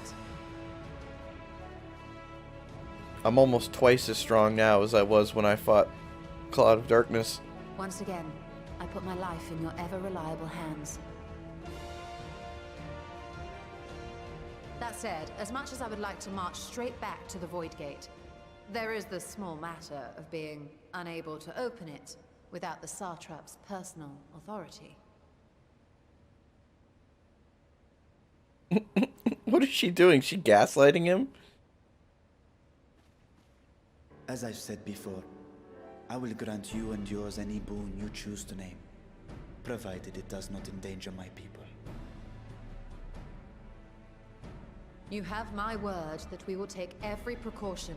Not a single void scent will be allowed to threaten Radz-at-Han, assuming we manage to expand the portal in the first place. I have a plan. Actually, I had hoped you might help us with that.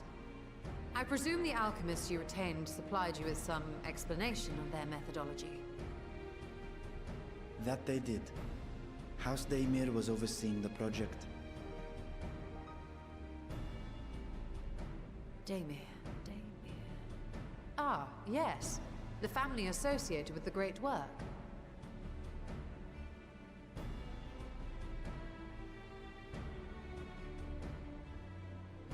I did not fully comprehend the theory, but their research began with a void scent which had slipped through the fissure. After a thorough examination, they created an arcane simulacrum possessed of similar qualities. A man-made void scent, if you will. It was apparently indispensable in their efforts to enlarge the gate. A man-made voice. Well, that's horrifying. Yes. Great admirers of the Archons, House Daemir submitted detailed notes to Charlene's official committee.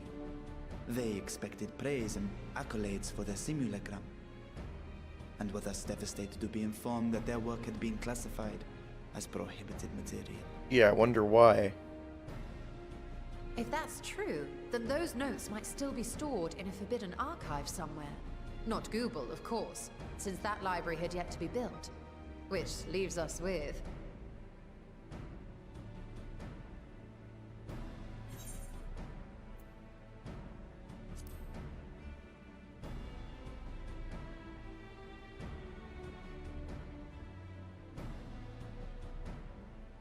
Indeed.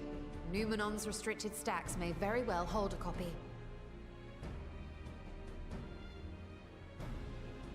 In which case, I say we head directly to Charleon.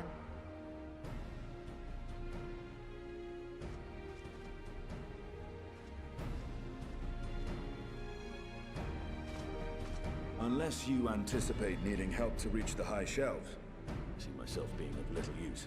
Go on ahead. I still need to find Mirad and tell him about the Khalzal Foundation.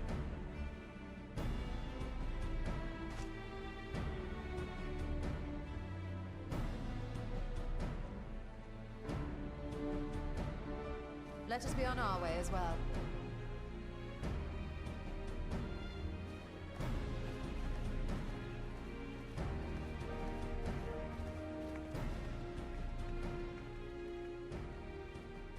They are resolved to venture into the void. Do I sit idly by?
What?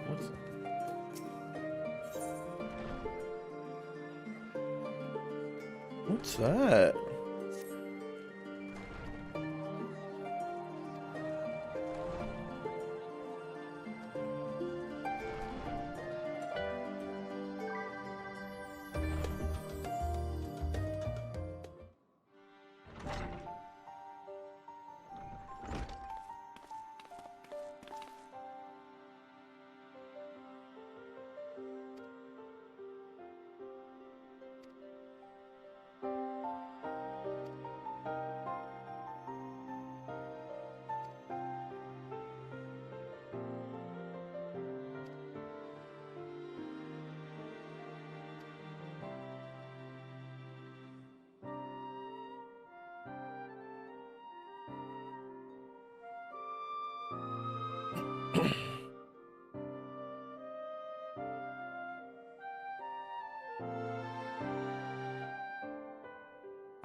Back to Mor Dhona, huh?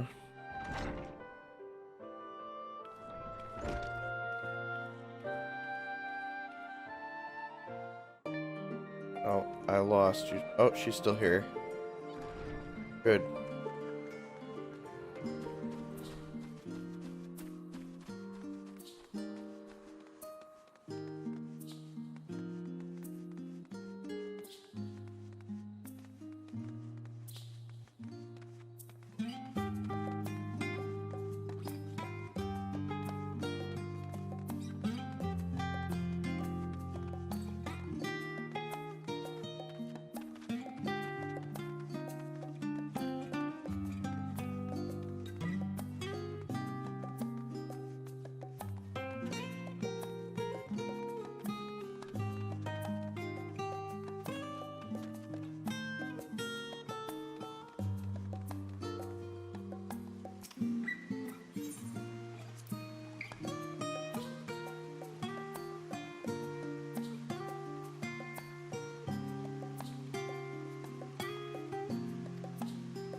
I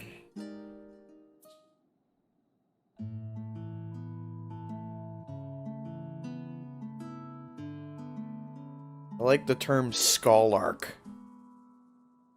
Scholarch.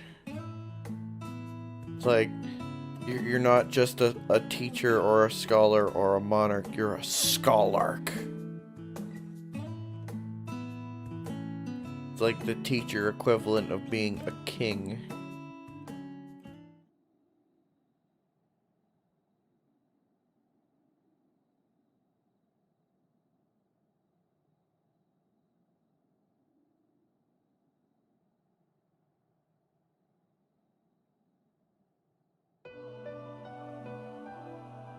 Yeah, we're just going right into the void. You know, whatever, no big deal, no problem.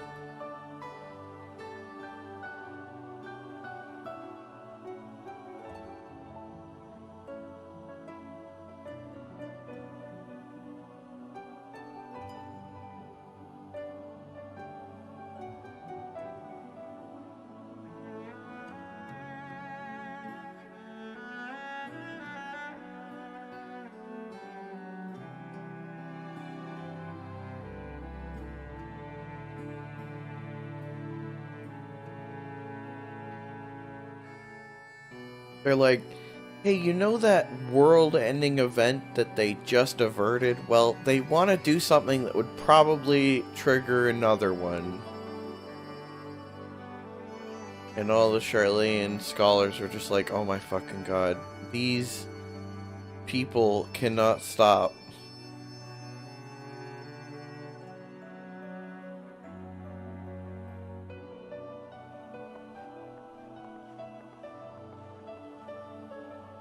He's like, damn, that Y'shtola, I wish she'd been in my class.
We'd like to open a portal to Hellworld.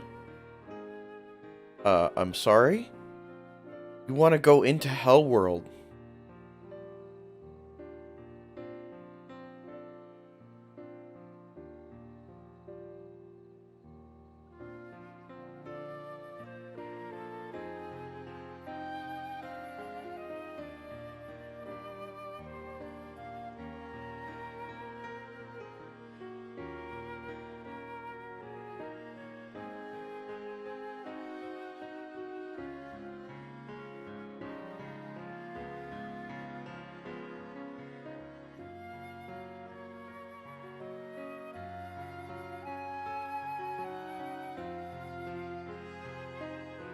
Yeah, but like, let's say you make a portal and you can go into Hellworld. How do you navigate it? Like, what if it's just raw hell in there?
I like the tiny snake.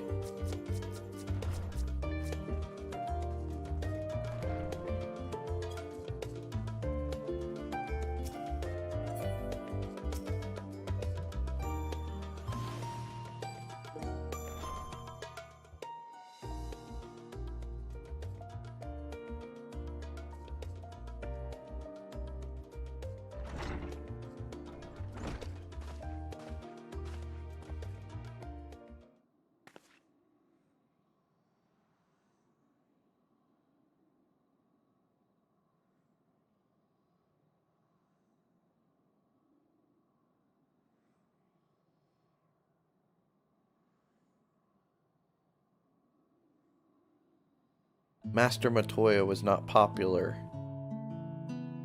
at her Catholic Charlayan school.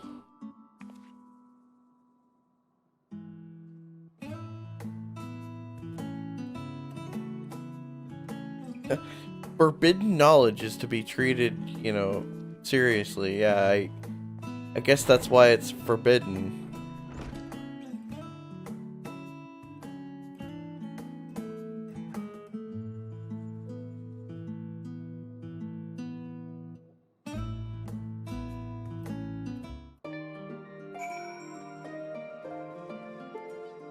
I'm surprised the Charlayans, like, kept a record of the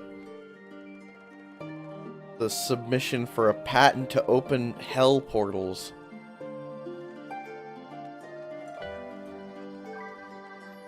They came to the Charlayans, they're like, hey, we invented a way to open portals to hell world. Do you want this?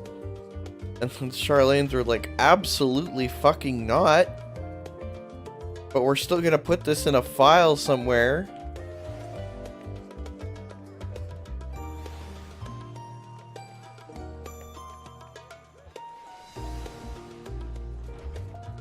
So many people. There you are.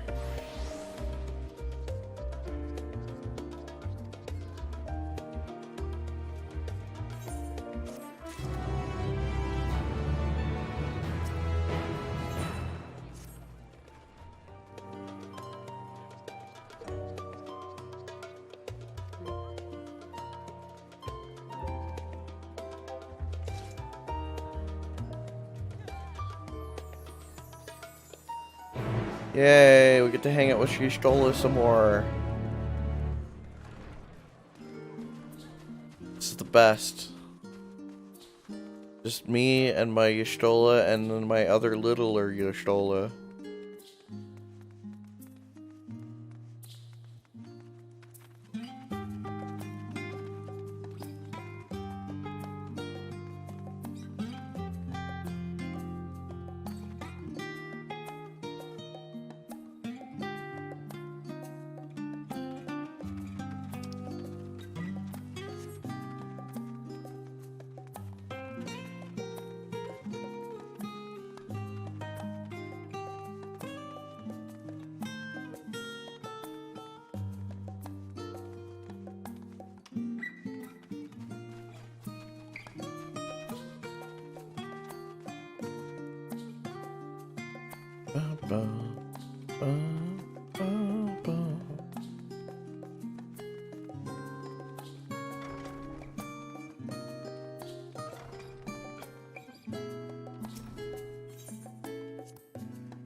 Hey, I'd like to go to the section on how to summon Satan.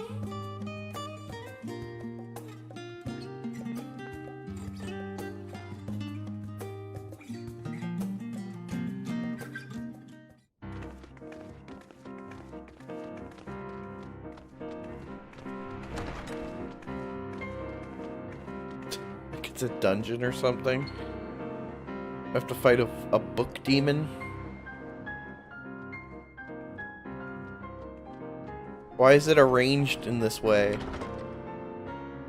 You would think a forbidden section, they just put all the books in a pile and just lock it in a corner.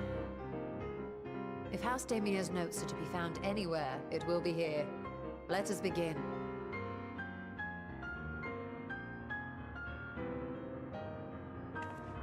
You gotta wonder what else would be in the forbidden section of a library. Must be some cool ass shit in here.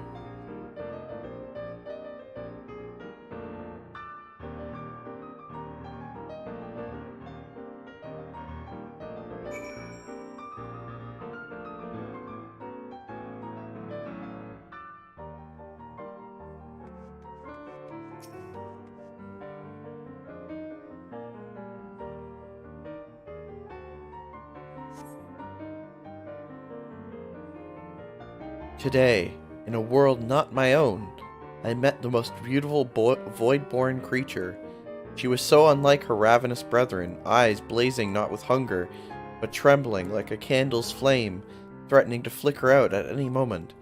I wonder if she is even the proper word. Such distinctions seem inconsequential, insignificant even. All that matters is the love I feel for this exquisite, transcendent being. Day 2. She has stolen my kidneys.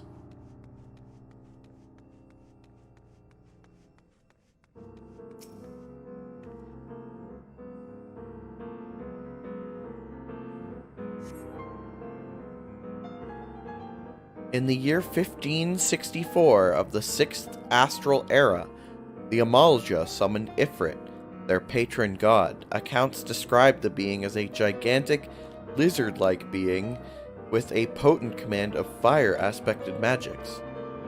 We consider that primal summoning is an act fueled by faith and prayer. It is unsurprising, if not expected, that the resulting deiform entity should manifest the appearance and powers with which it is attributed by its worshippers. What then might emerge from the aether should one who believes in an almighty omniscience attempt the same ritual? Would the scholar himself grace us with his presence, some other embodiment of divine sagacity? Could this man-made god truly be all-knowing, and if it were, whence would such knowledge arise? I myself have many questions concerning the nature of the ancient world. With no spell to transport me back to the days of old, could I instead summon a being possessed of encyclopedic wisdom of every age? Yet with no means to verify its pronouncements, how could one be certain they were true?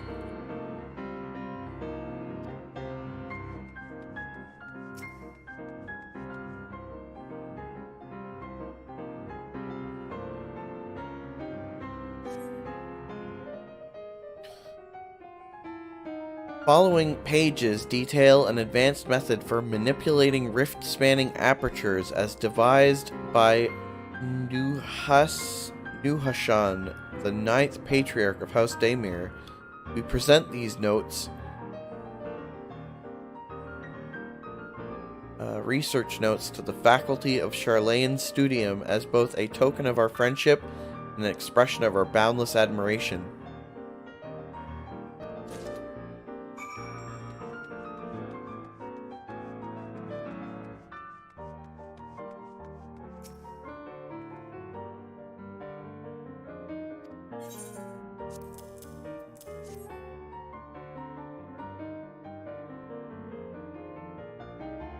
Good thing that took 5 minutes instead of 5 days.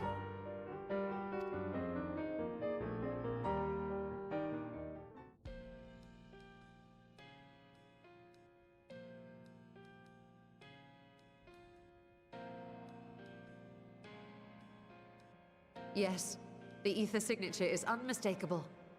I've felt the traces of House Damir's resonance many times at the Great Work. Time to see what all the fuss was about.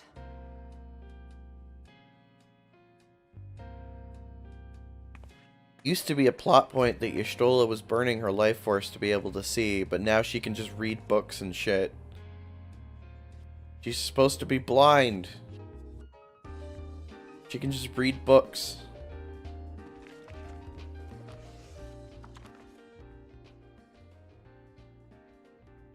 Among the ranks of the Voidsent, there exist entities with the power to call forth their brethren from beyond. The species known as Atomos, however, is uniquely prodigious in this regard. From its distended maw, it can expel an endless procession of void-born creatures, a talent which sorely tested the Radiant Host in its battles against these abominations.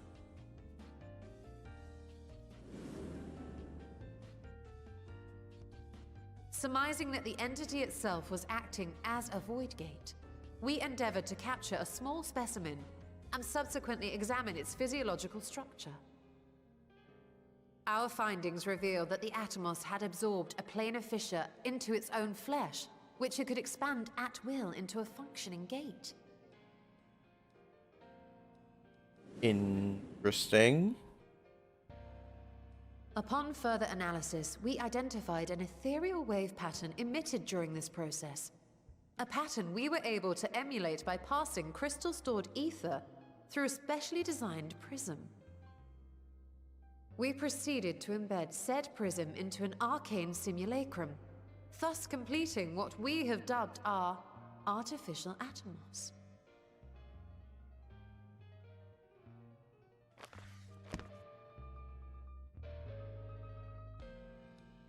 Cool. How could I have been so blind to the possibilities? This species, not to mention its ability to summon void scent, has been discussed among academics for years now. Just before the advent of the 7th Umbral Calamity, we received reports of Atomos sightings from every corner of Eorzea. Surely you've at least heard the tales.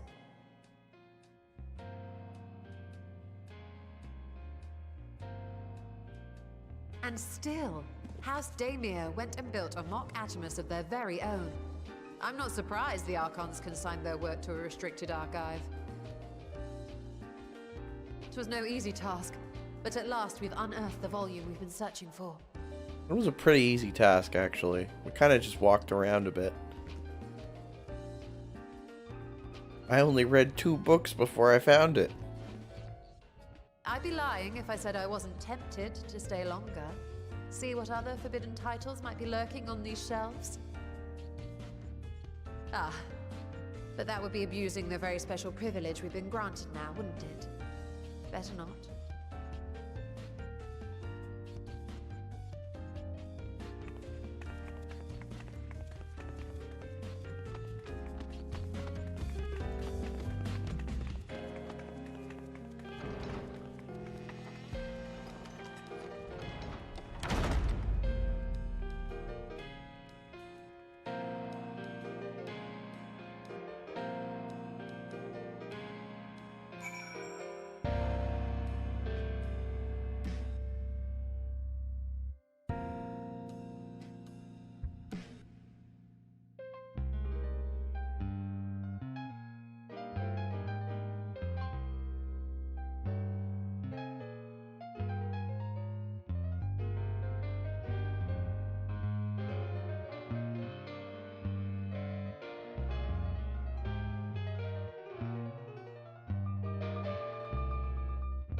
What is this freeform jazz?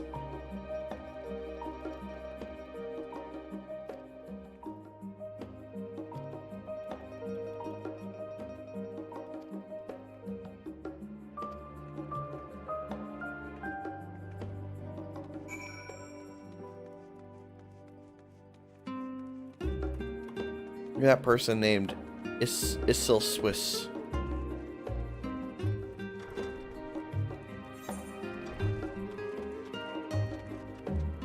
Now we have 2 things to do.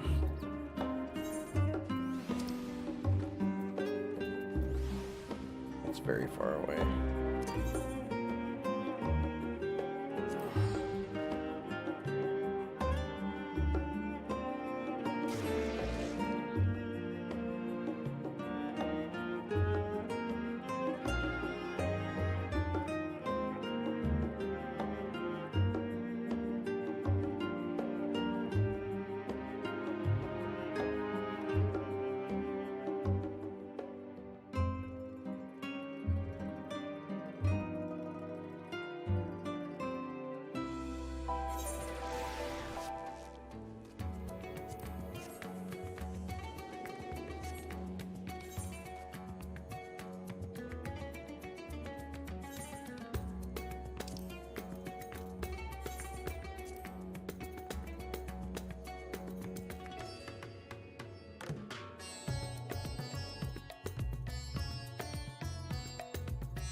They let her take the book with her?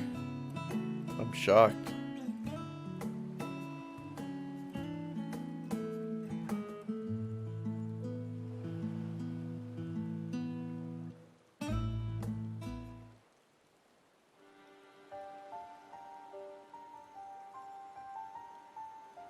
Oh yeah, you're enjoying the music, Gio?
What do you think of my sweet ride?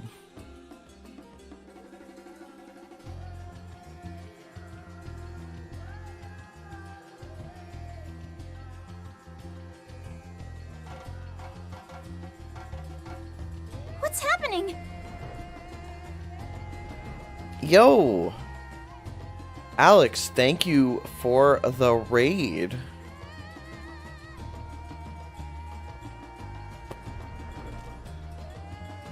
What's up, y'all?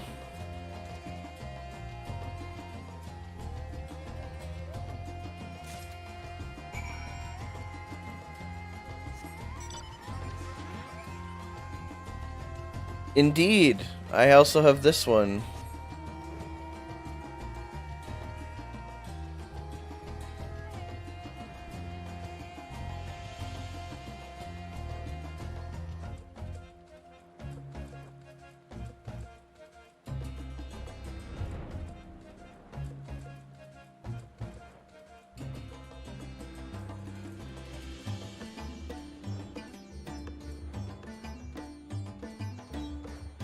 I'm on Siren Aether.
I'm glad that we get to do some more stuff with the Void. Humans alone were impressive enough, but I never dreamed such a treasure lay hidden in the depths of the bounty.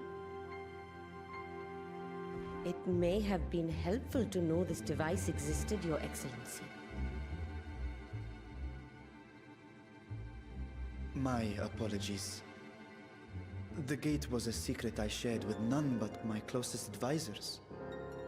I feared for what might happen should those with ill intentions learn of its existence.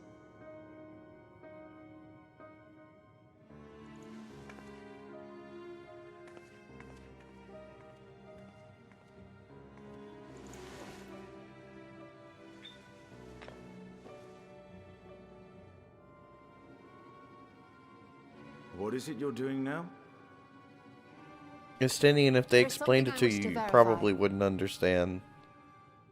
The NOAA reports claim that a short stint into the void carries little risk of etheric imbalance.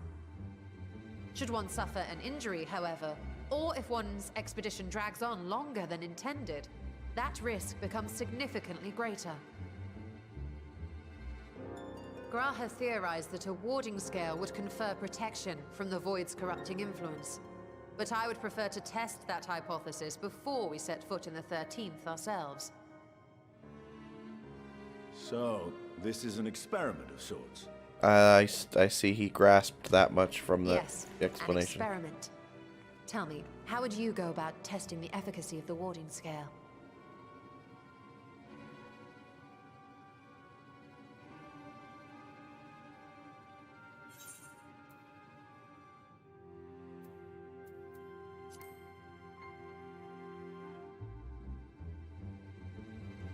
And how would you do that? The gate is still too small for any of us to Oh, pass yeah. Estinian is correct, which is why I've elected to send a familiar in our stead.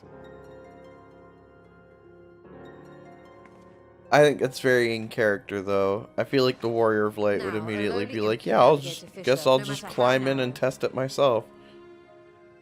Which means an arcane entity of similar stature should be able to manage the same. I hadn't wanted it to come to this, but no other familiars will do, I'm afraid. Frog?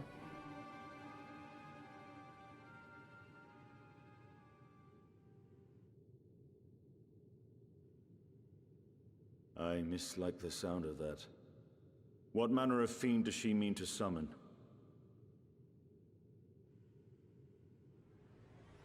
From ocean rise and cloudbank form, from mountain spring and rainfall storm, from river flow and life be born.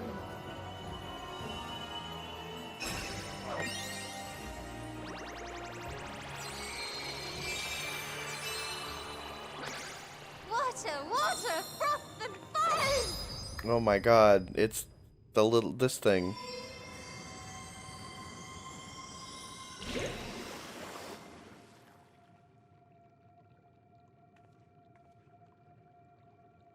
Ready your arms. I fear she's been possessed. Oh, come now. That was adorable.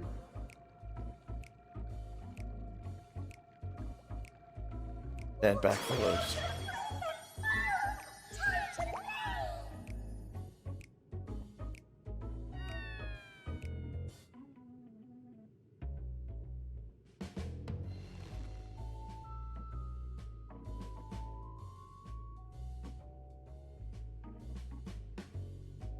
Though not my first choice.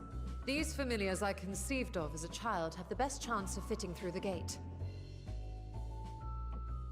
I only wish my younger self had considered a more dignified ending to the creation ritual.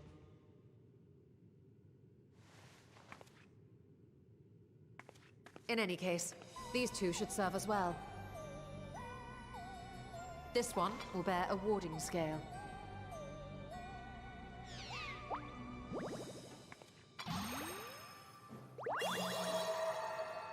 And when they return from the 13th, we can observe how the talisman, or absence thereof, has affected the progress of the Void's corruption. If I could impose upon you to open the gate. Your Excellency? Ah, yes, of course. We should also be wary of void scent slipping through while we conduct our experiment. Estinian, you are to keep Nadana safe from harm. As you say. You had best be on your guard as well.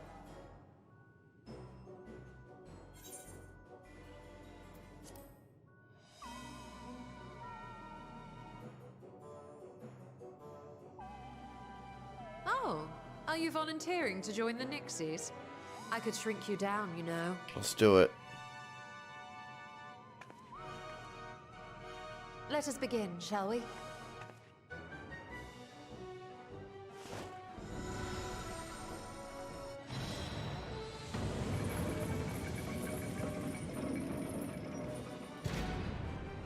Nixies, into the void. Bruh. Bruh.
I think we've waited long enough.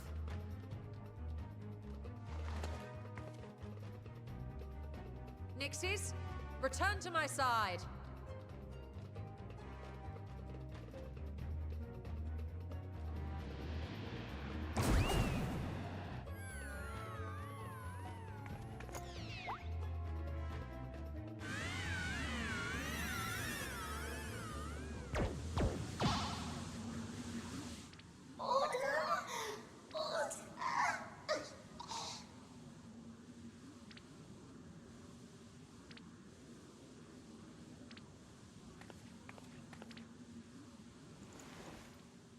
Thank you, little one.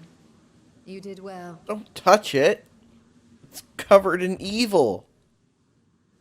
Oh, the poor thing. Its essence has been irrevocably warped. It's just water. It's gonna make it turn into water or something.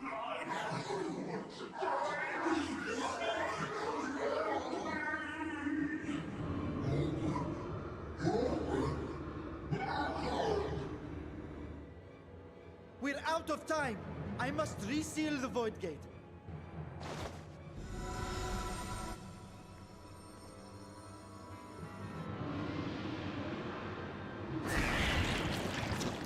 They're coming through. Wow, who could have predicted this would happen? In the name of Alzadal III, I bar this door unto the void.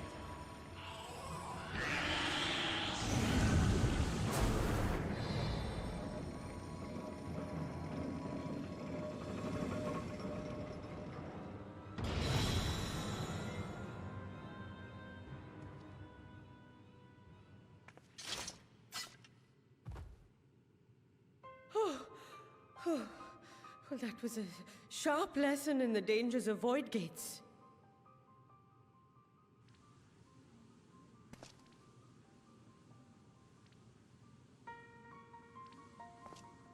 And what of our experiment? I'd say the results speak for themselves.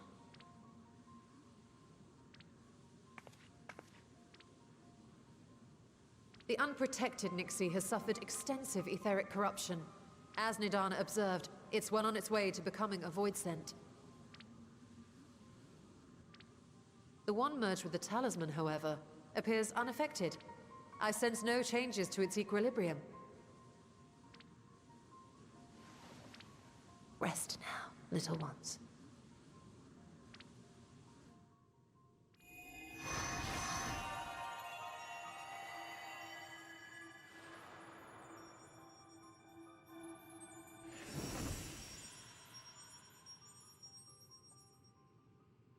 Graha's theory was correct then. So it would seem. But while our second familiar was untouched by void energies, the talisman itself shows signs of degradation. It was, of course, originally designed to shield the soul from primal tempering. It stands to reason that etheric corruption of a different sort would affect it differently. We may need to modify the warding scale's design to account for the 13th's uniquely unstable ether. You've said much of the Void's instability, but my imagination fails me. What manner of place is this broken world?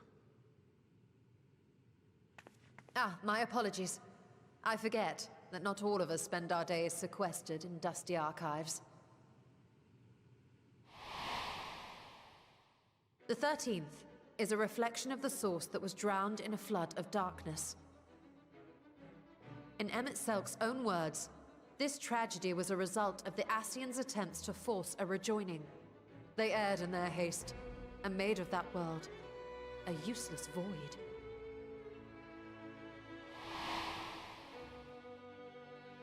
You remember Una Kalhai, the unusual child we met during our troubles with the Warring Triad. He explained the fate of the 13th thus. The champions of that ill-fated world used the stone known as Auracite to contain the power of primals. But those self-same heroes were gradually corrupted by the Auracite's bleeding energies, transforming into fiends with an endless hunger for ether.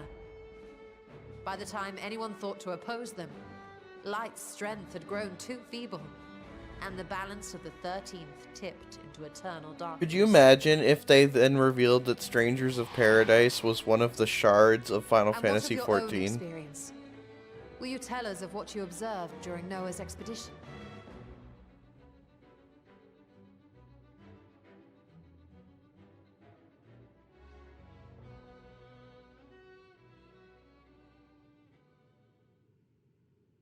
I can picture it now. The sunless, Stygian expanse, infested with legions of ether-starved monstrosities. A void in every sense of the word. What you have described in such lurid detail is exactly why I hesitate to encourage you.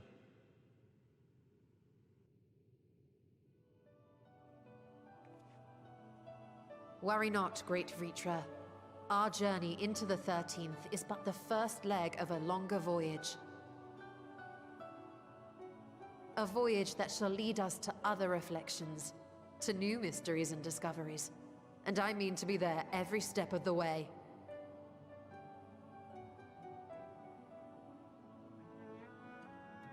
But first I must focus on refining the warding talisman.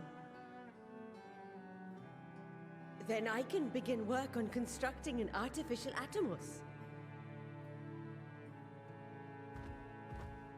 Or I could if I had the relevant manuals to hand. Might I be so bold as to request access to the Satrap's family archives? They're just like digging into everything now. Your Excellency?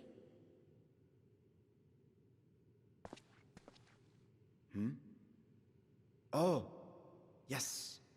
That can be arranged. I will speak to my officials upon our return.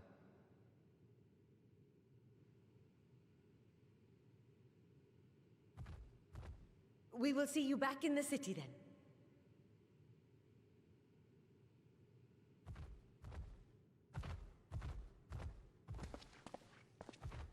I guess we're going to the void.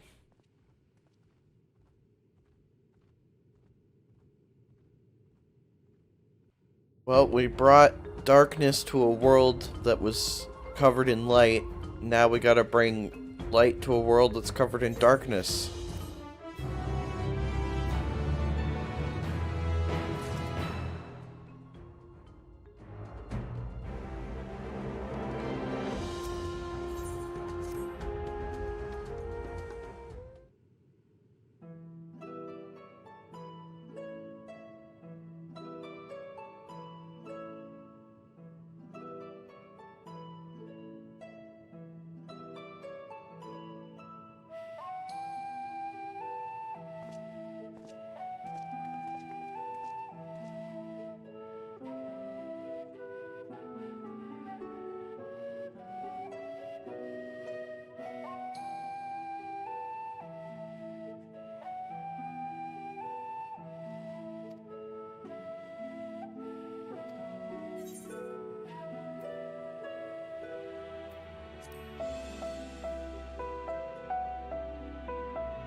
I've never seen the game teleport me somewhere on its own.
Good old Sid will help us out.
Stola!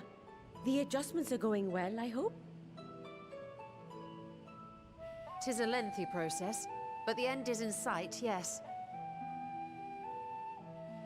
That's wonderful news. I myself had some good fortune searching through the Satrap's private records. What I found was a transaction log dated around the same period as when Al-Zadal's legacy was built. It included a purchase list of highly exclusive alchemical components. And I knew I'd discovered the key to making the artificial How Ultima. flippin' old would those papers be, dude? I then visited the High Crucible to commission the materials. After I'd explained my requirements, I was beset by volunteers insisting I allow them to help with the entire project. The usual reaction to someone forcing open a void gate is to run for the hills. Harnish academics certainly are a different breed. The alchemists of old were cut from a similar cloth. The unknown held no fear for them. Indeed, they were ever eager to seek new knowledge, regardless of the danger. And were you not also fearless? Heedless even, in your determination?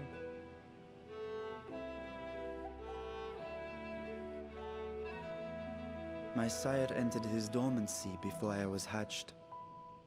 And so it was Ashdaya who kept my eggs safe and warm. It created a bond between us. Even long after I learned to fend for myself, I rarely strayed from her side. She was my guardian, my sister, my dear companion. And not a single day passes that I do not mourn her absence. No matter how deep the darkness, I would not surrender my search. I promised myself the time would come when we would once more take to the skies together. But I am satrap now. The Radiant Host is here to serve, Your Excellency. Nabdeen, what is this about? Sir Estinian told us of your predicament. He's a loudmouth, that one. For centuries you have protected Radz-at-Han, never showing your true self, hiding behind a curtain and living only in service to the people. Your dedication meant more to us than your deceit, and so did we accept you as our rightful ruler. After all that you have sacrificed for this nation, did you imagine we would begrudge you your heart's desire? We survived the final days. We are a strong and proud people. We, the Radiant Host, will keep Thavnair safe in your absence.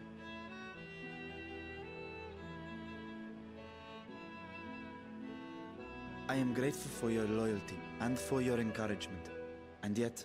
Now you listen to me, Varshan!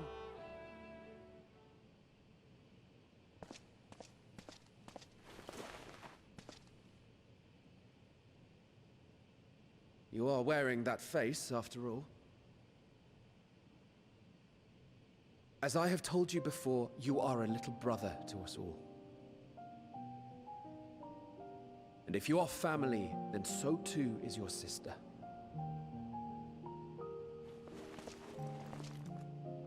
We are there for you if you need us. But do not ask us to sit by and watch while you abandon a sibling you have ached to rescue for millennia.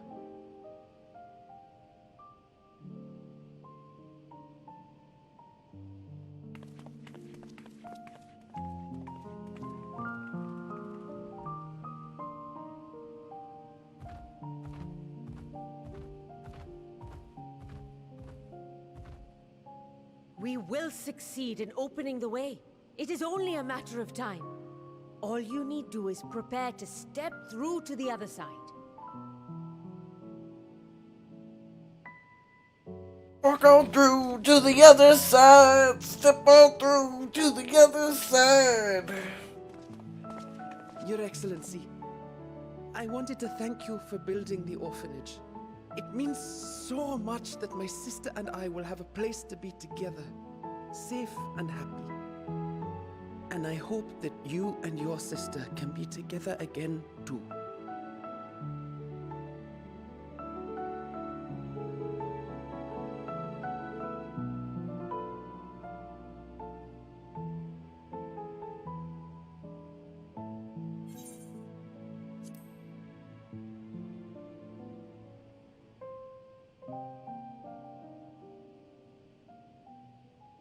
Take heart and protect them well. Such were the words I once said to you. Mm-hmm. And here I stand, failing to live up to them. Throw that shit back in your face. If my heart is torn, I am fit to protect neither Aglaia nor Radz-at-Han.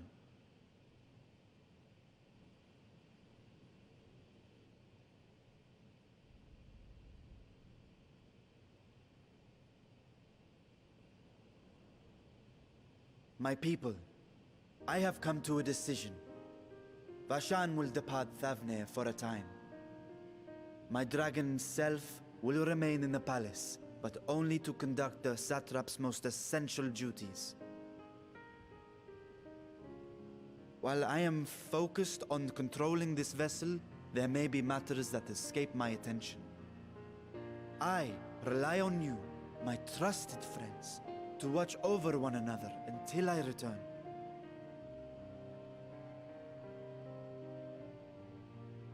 Take care and fair fortune, little brother. Many tears would be shed should you come to harm. I would not dare make you cry.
Yay, we get to go to hell.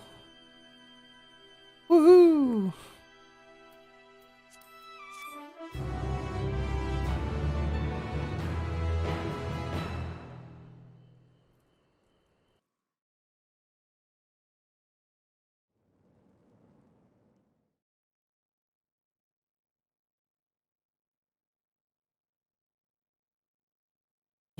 Meanwhile,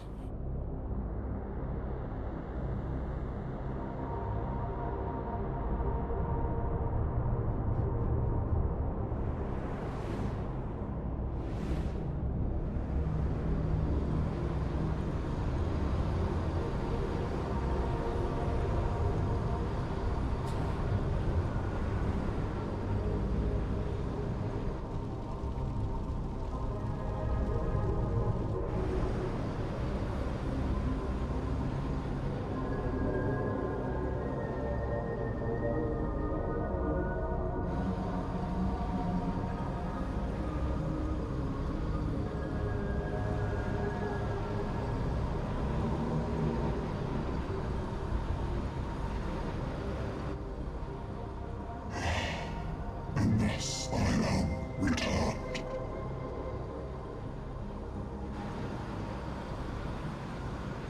To be swallowed, bereft of savours.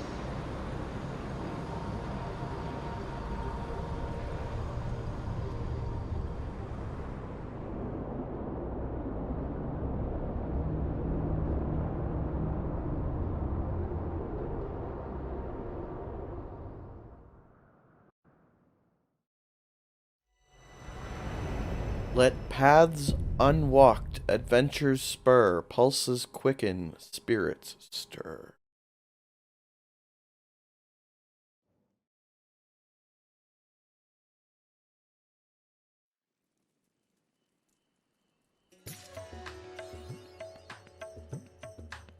Wow.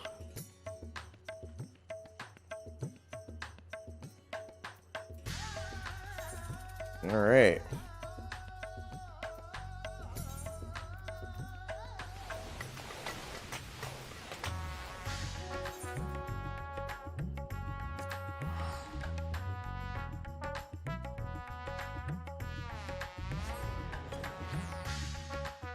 Now we have the secondary mission.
Got some Jesus stuff going on here. Just walking on water.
The Omphalos.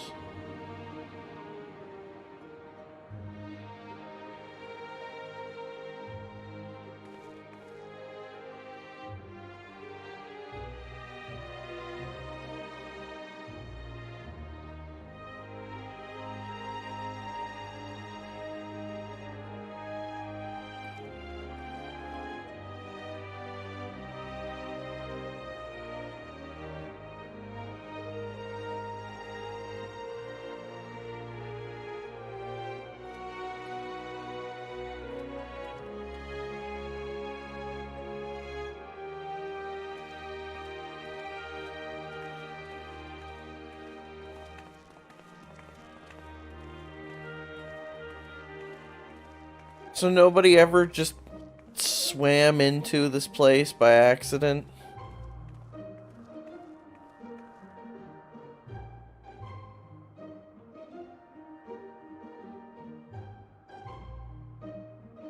How does he know what it's called?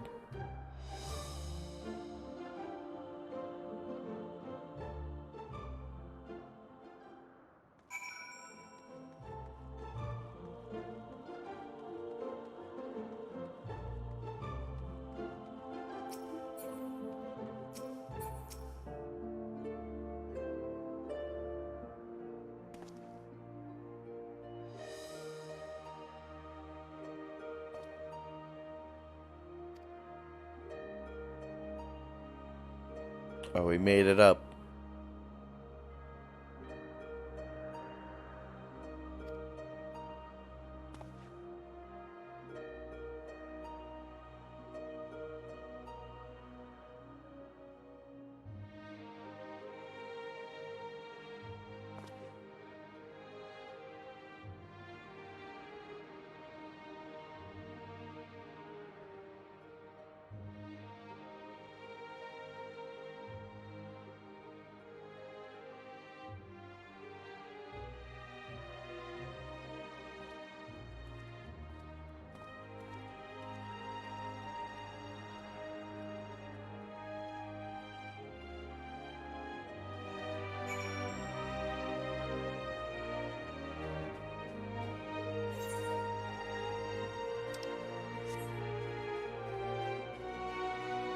Hey, there's the crystal tower over there.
It is very mysterious.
Sure is a big question mark.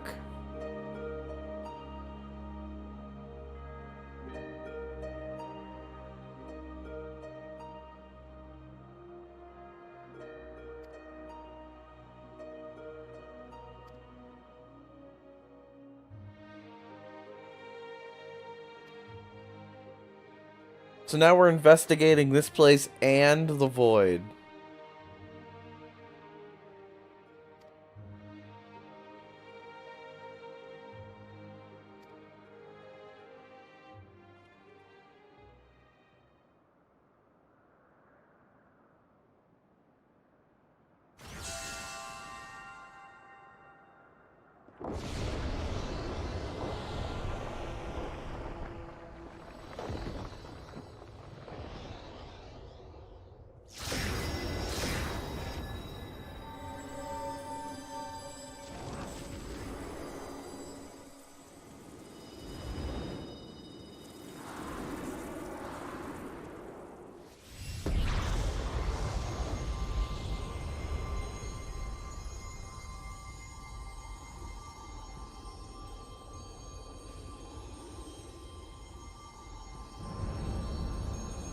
Oh shit.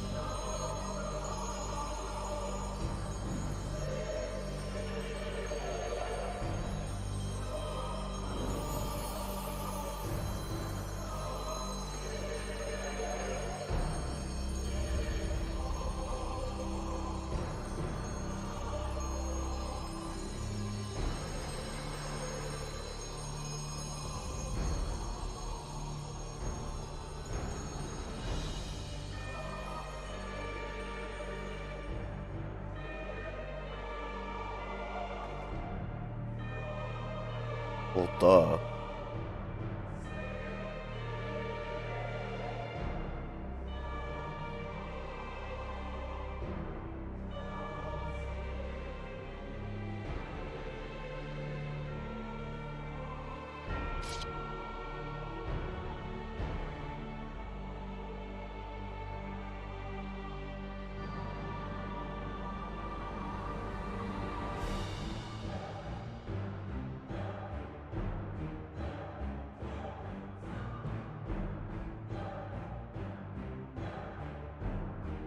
We did just kind of barge in.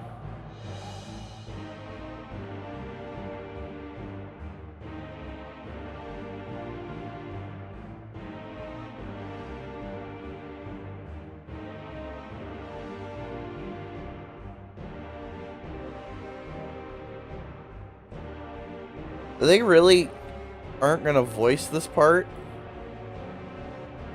Seems like a part that should really be voiced.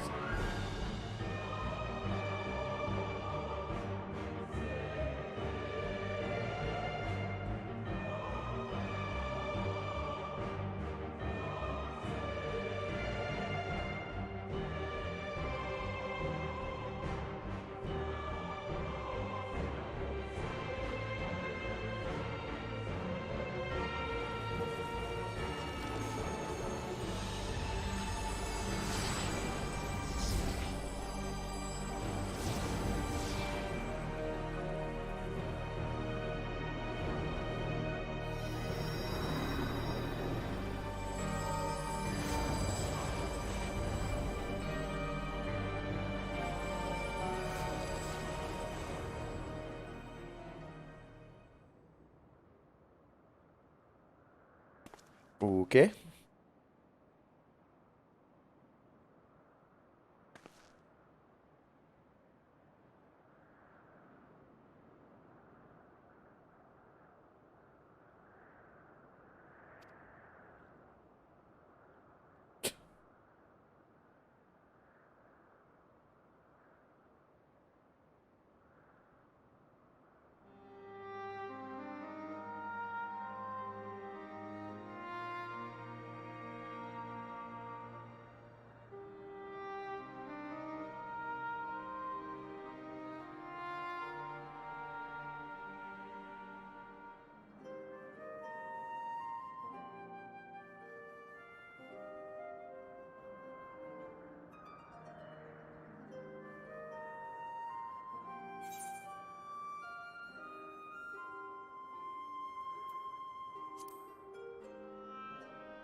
Well, we already killed the mega god. We might as well kill all the lesser gods too, I guess.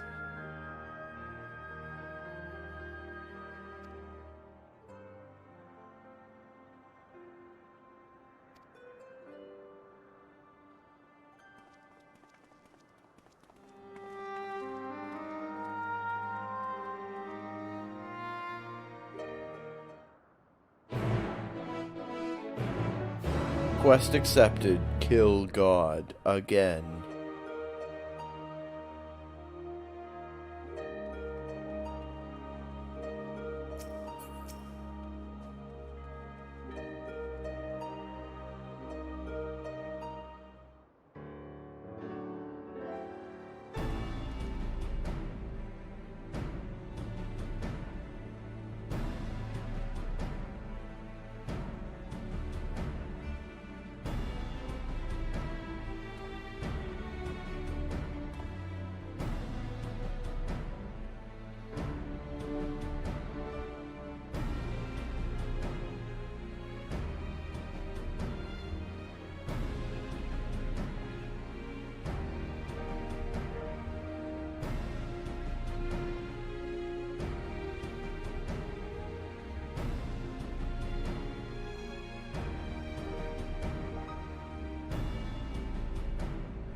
Yo, Yenny, what's up?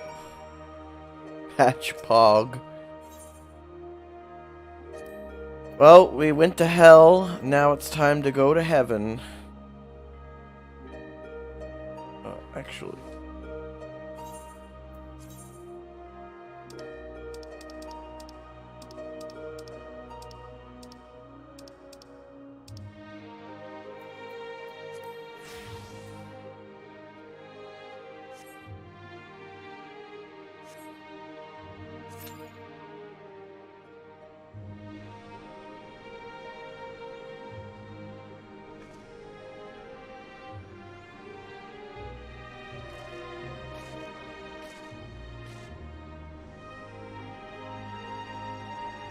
Finally got around to eating dinner. Oh, I would love to do that.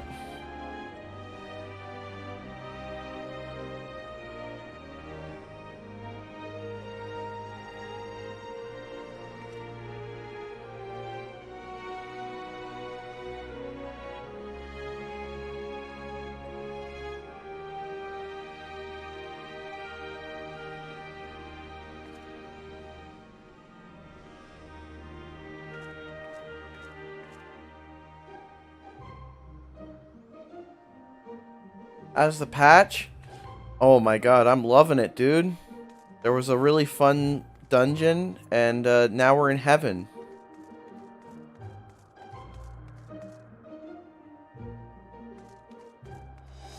And the gods challenged me to a fight. So now I'm gonna go fight them.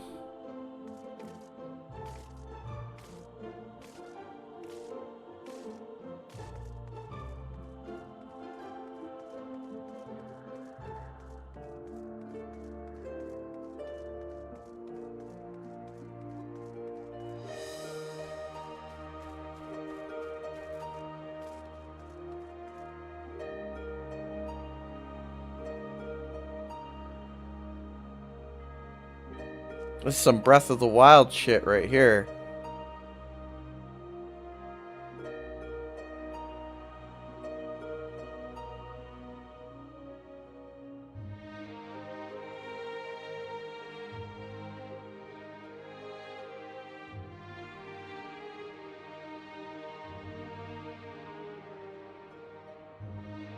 Classic JRPG, go beat up God.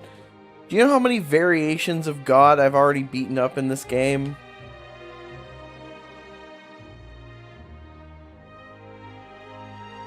Oh. That's... You see that big shell over there? That's the blast zone of A Realm Reborn. Like, from when 1.0 ended, and, like, Bahamut crashed into the planet, there it is, right there.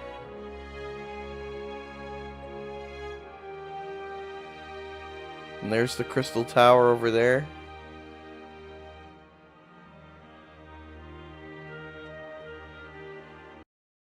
Oh, I know what I'll do.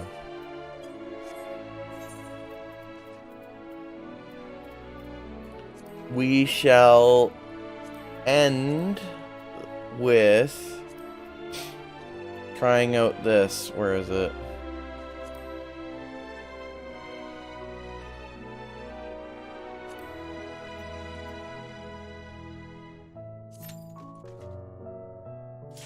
Oh, there we go. Alright, Square, let's see this overhaul of the Ultima weapon fight.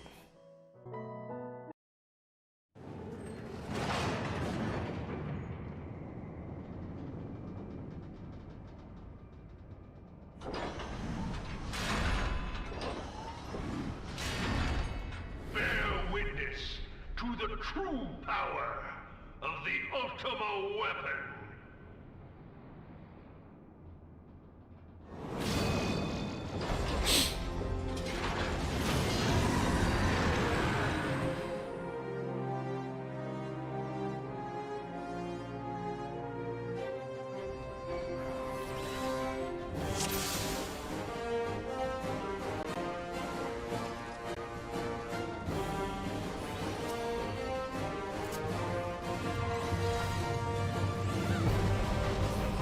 I might actually have to pay attention now.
Yo, this is sick.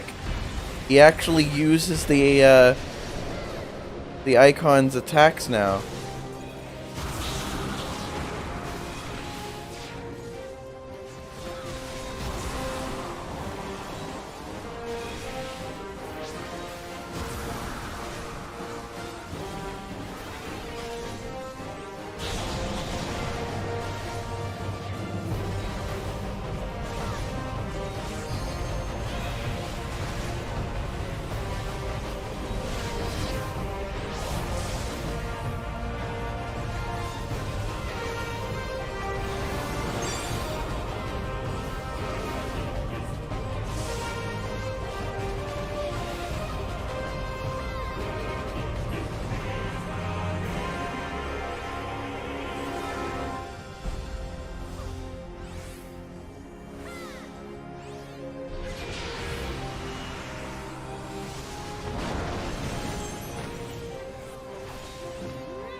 Oh yeah, you can't skip it unless you've seen it before, right?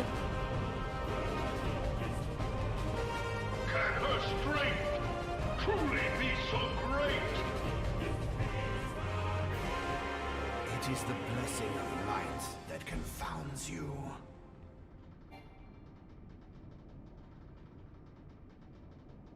La Brea.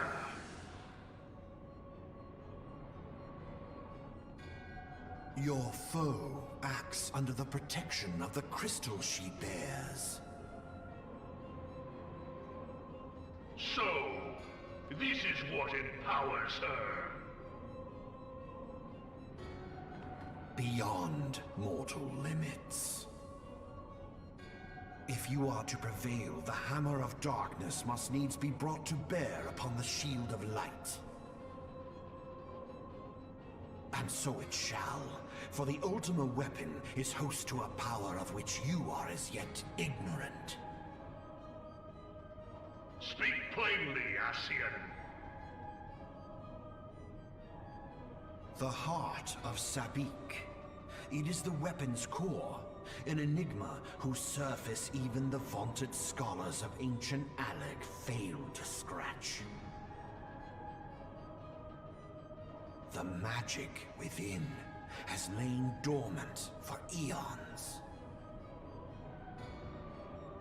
Of what magic do you speak? A spell without parallel. Ultima.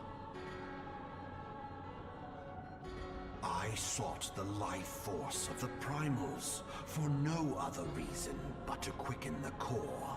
For the true power of the Ultima weapon lies within its now beating heart. Aglaia, what have you done? No more than was necessary for my god to be reborn. Damn you, Ascian. The hour is at hand. Behold but a sliver of my god's power.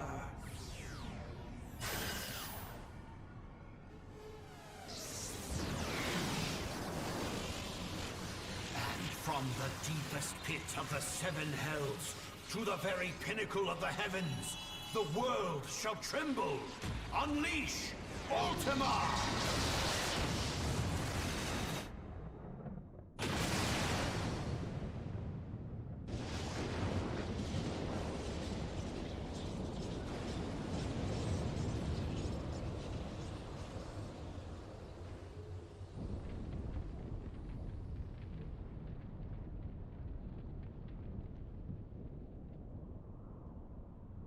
Such devastation.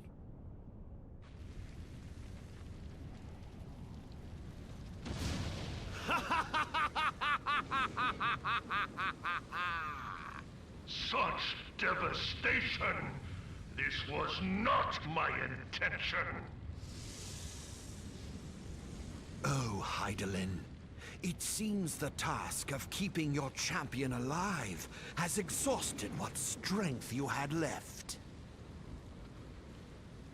Van Belsar, your enemy's shield is broken. The rest I leave to you. We will speak later, Ascian. But first, I must deal with you. The question of who is mightier remains. Come, adventurer. Let us find the answer together.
Nice.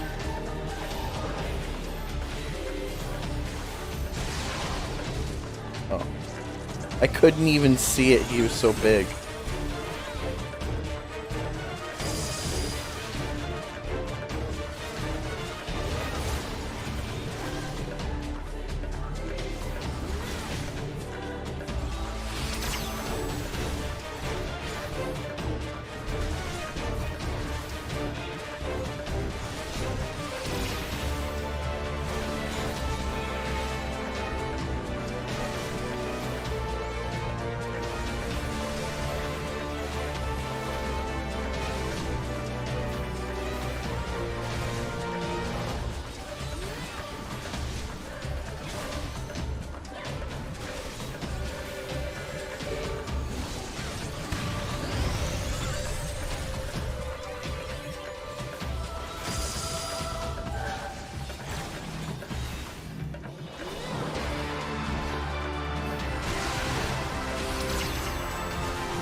This is so great. You get to actually hear the song now. Instead of the fight just ending in like 4 seconds.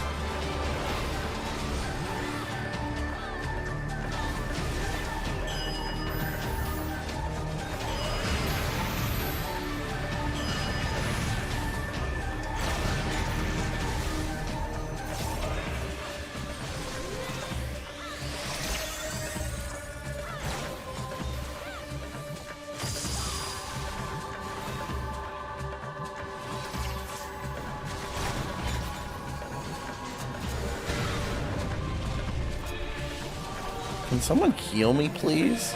Thank you.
Yeah!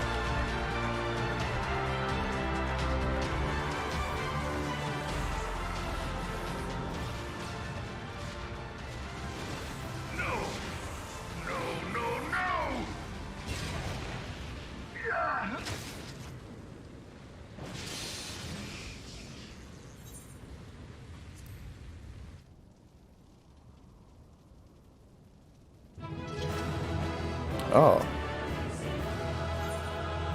You don't even fight La Abrea anymore. Huh. Alright, let's do Hatchingtide. Papaya, papaya. Papaya. Papaya, papaya, papaya. I know that face.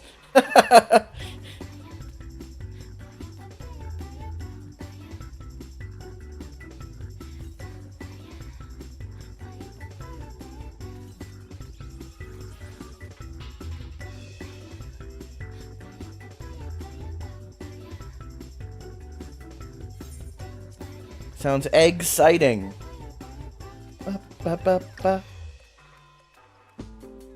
Spectacular rewards. Spectacular. You will be rewarded in spegs.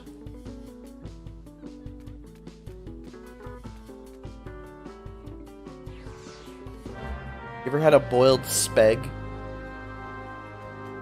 Look at big tall lady here.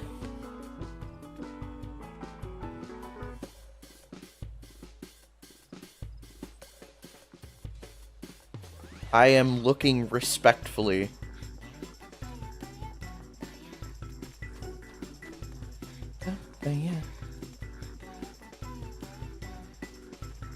I like how I'm the only person here wearing a chicken costume.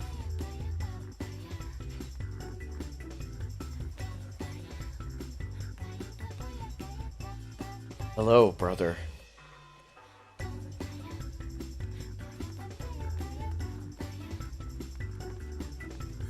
Papaya.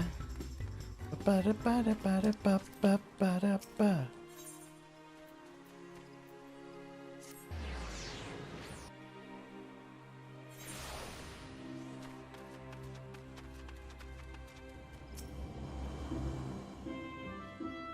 Exhausted.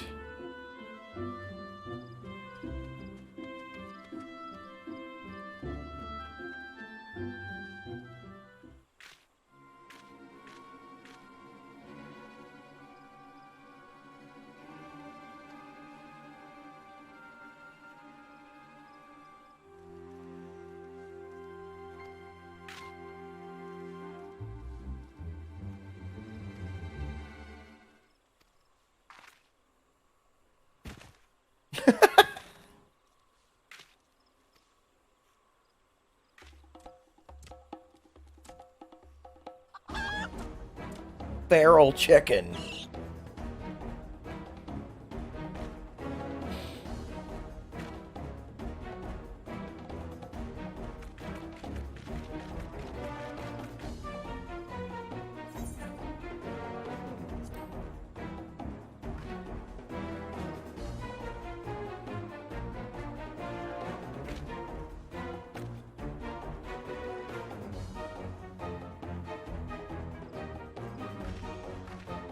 I like how I've got the chocobo tail, and then just sticking out of the butthole of the chocobo costume, you've got my cat tail.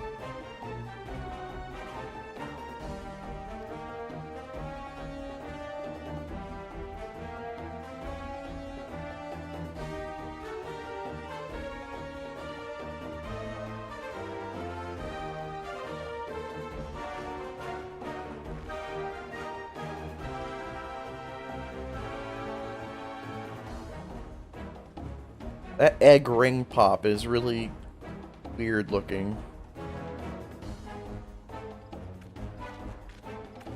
Egg pop.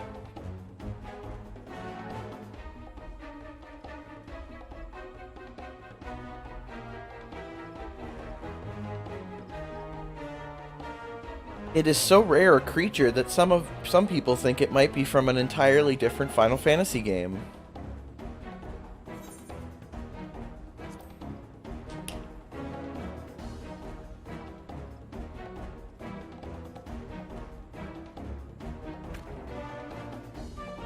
Happy bunnies!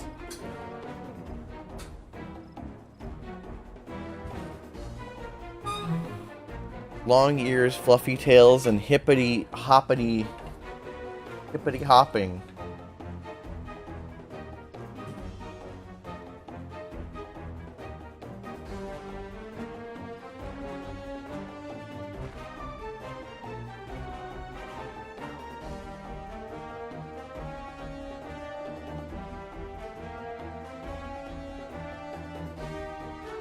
Egg extravaganza.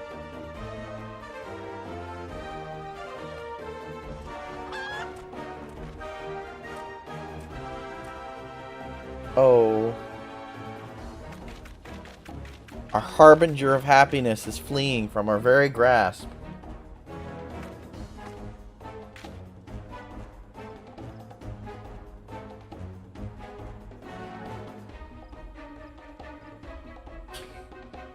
We need to kidnap that animal for our own amusement.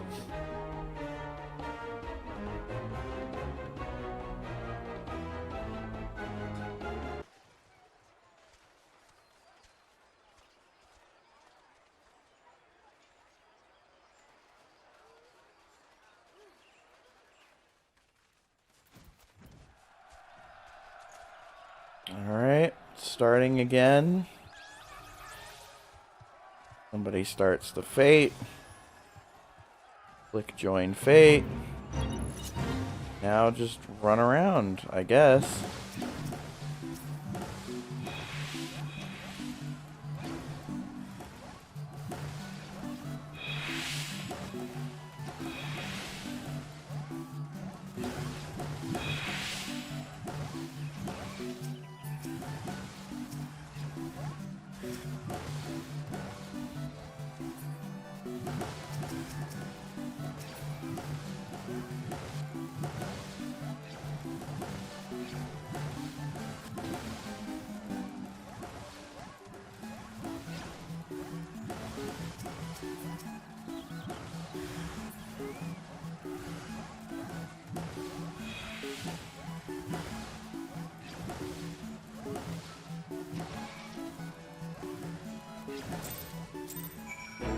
Finally! Holy shit.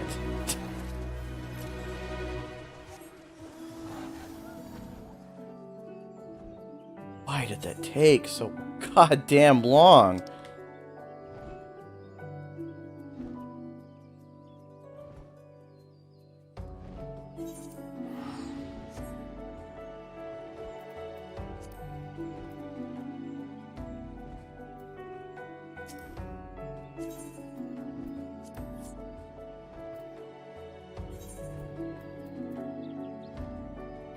I don't know or care how many eggs I got.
Here, I got your shitty eggs or rabbits or whatever the fuck I was supposed to do.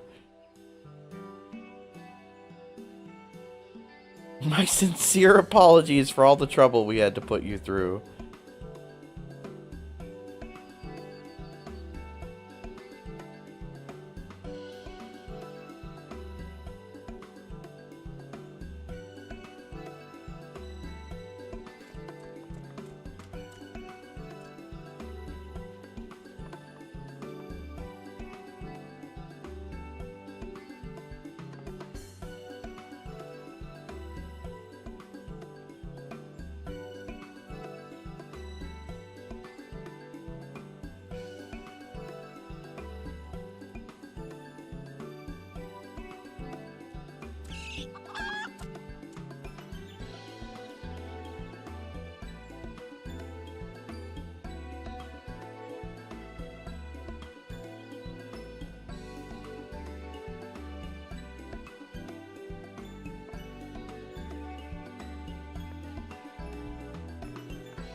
Oh.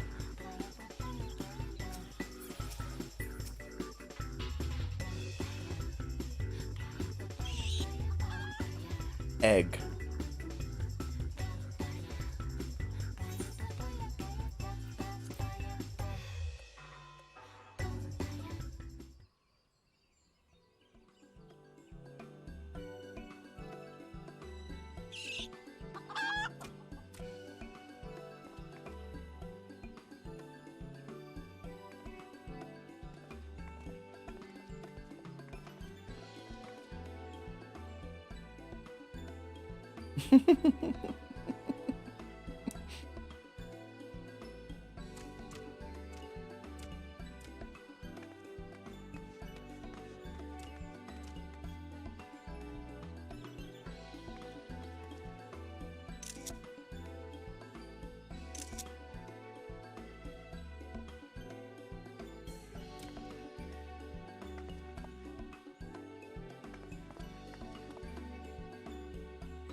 What is it?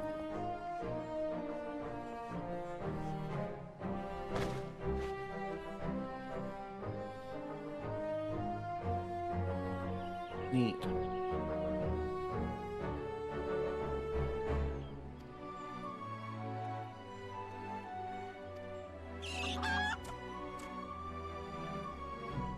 The rabbit's like, "Aw, sweet, man-made horrors beyond my comprehension."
Okay.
Is that Eorzea in a bunny outfit?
Eggs.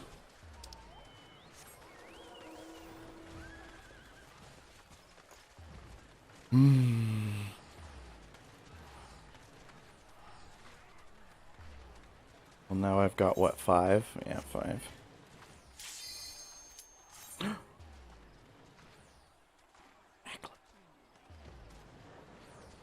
Yo, let's go. Somebody's gonna bail. If nobody bails, I'll be shocked. Come on, let's go. Yes, yes. No, one of the DPS is gonna drop, right? Yay!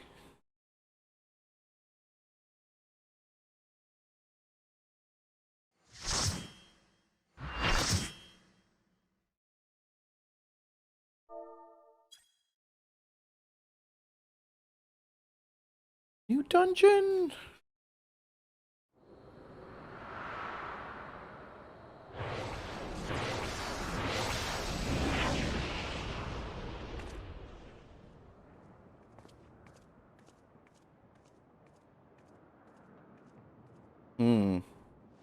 Interesting.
So, you are resolved to face me.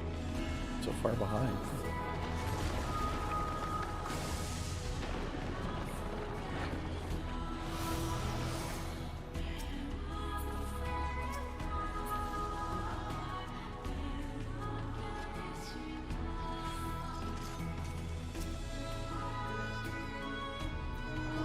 You good? Okay.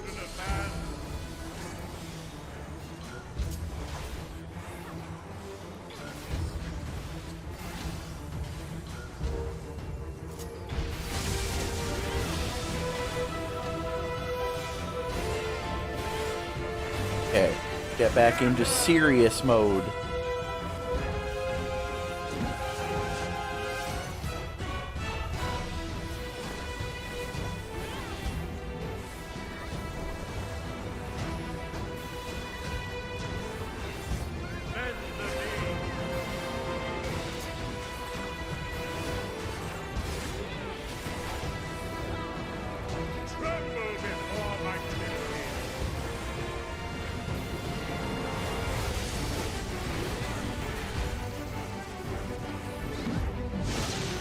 Whoa.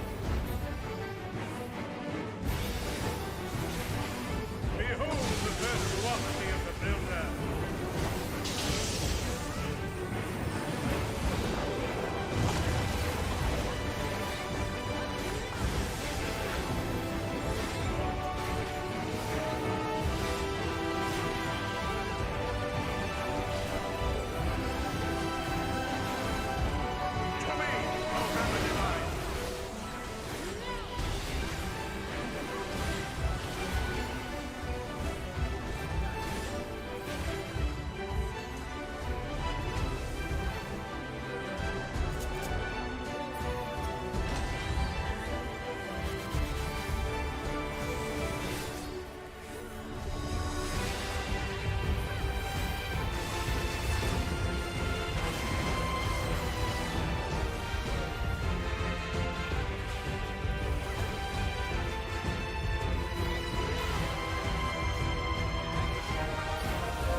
Some of these attacks take a bit long to come out, actually.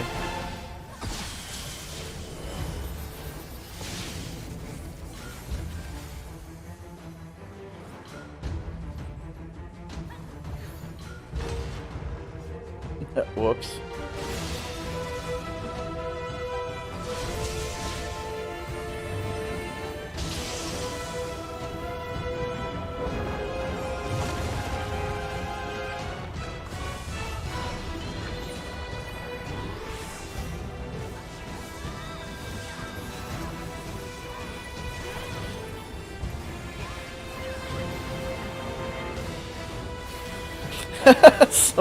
Someone in chat was like, Mom was right. I would jump off a bridge if I saw my friends do it.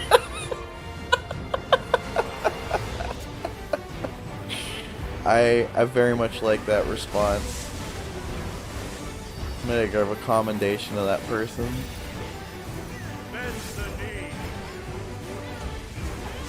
Oh shit, fuck. Shit.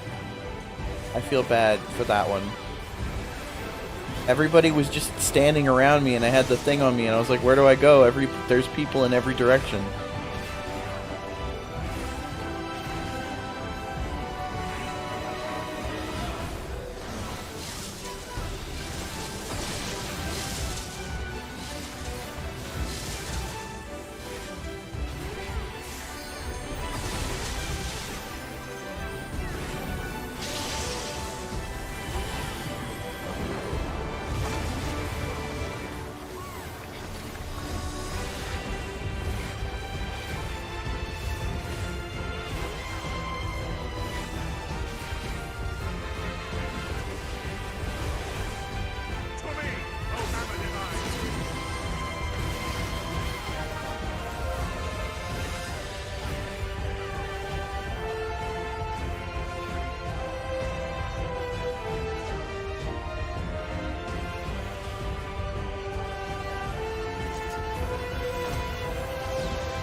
Don't need it.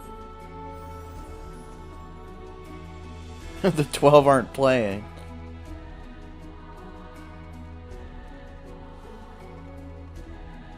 The builder has been made to yield. Oh shit, it's Ralger. Intriguing. Then the destroyer shall take your measure.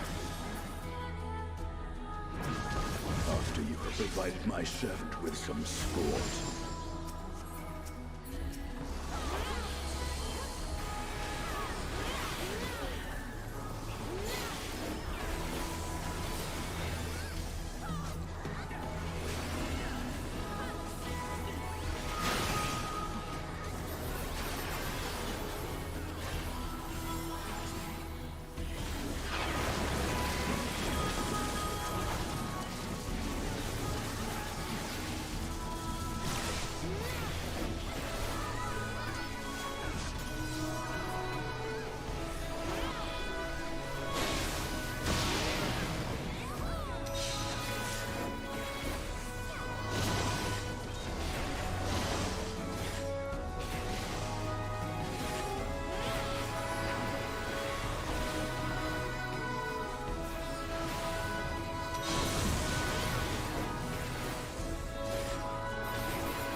I like the Ahead ferns. stands a statue I have fashioned for our contest.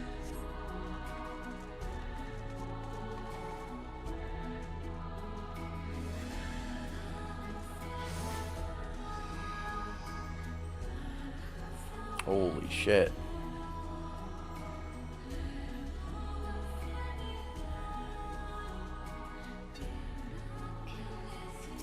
Come, show me the strength of mankind. Upon the ground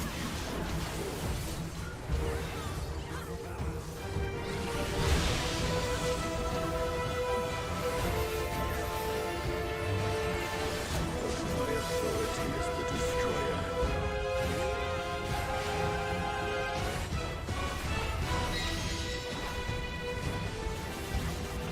I will break you body and soul.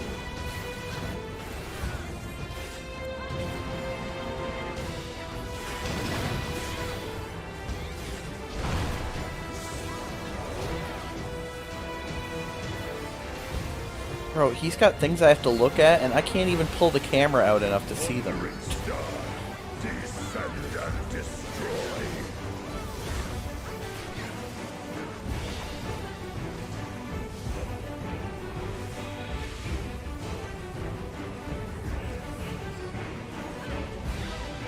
Keep a reverent distance.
bless you, children of man. Come, mortals. Enter my realm, if you dare.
I don't understand that mechanic.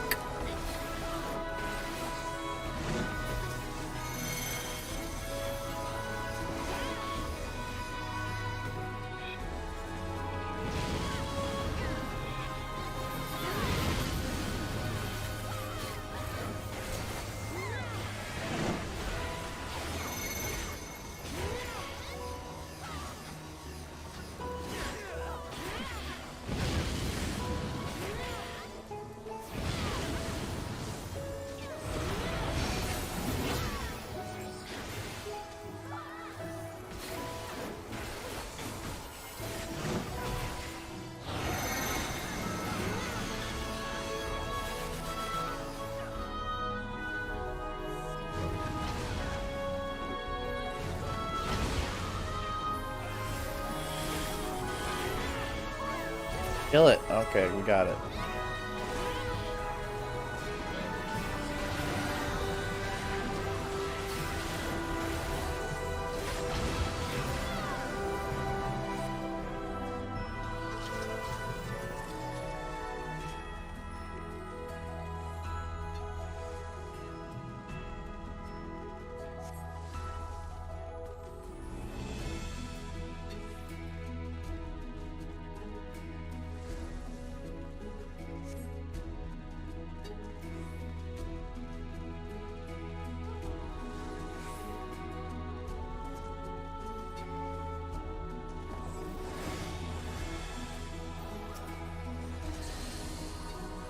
You will be scoured by the light of the Hey, sun. it's my patron deity.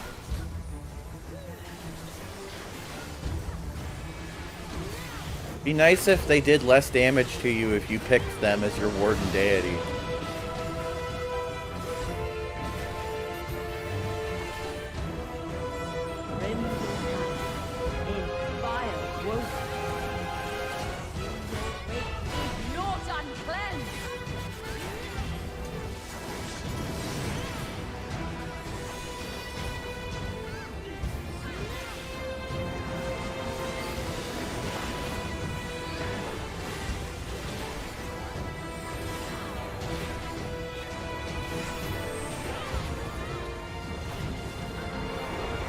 Ah.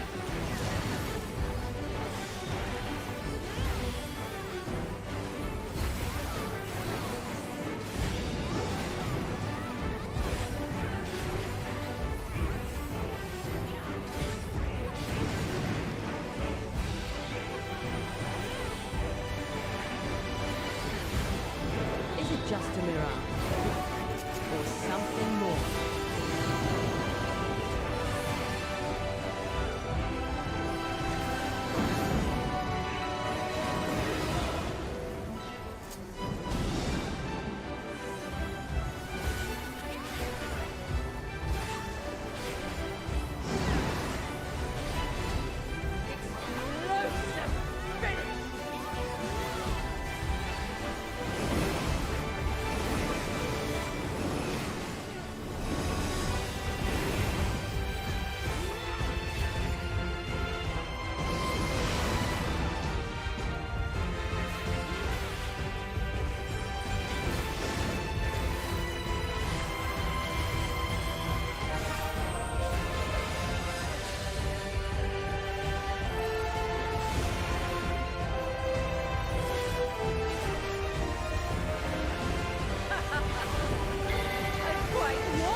Dance upon the wind.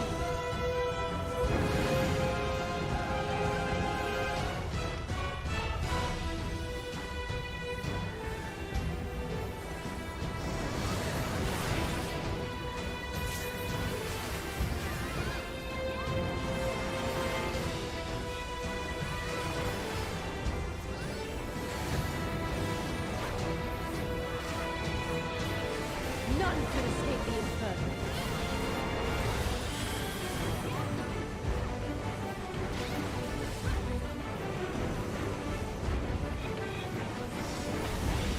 What?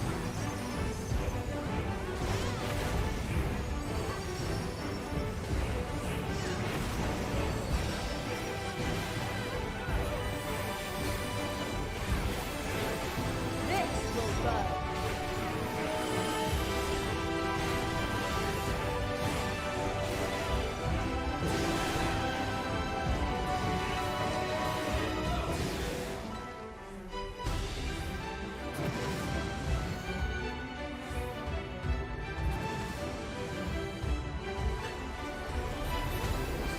A gift of flame for our children.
Something more.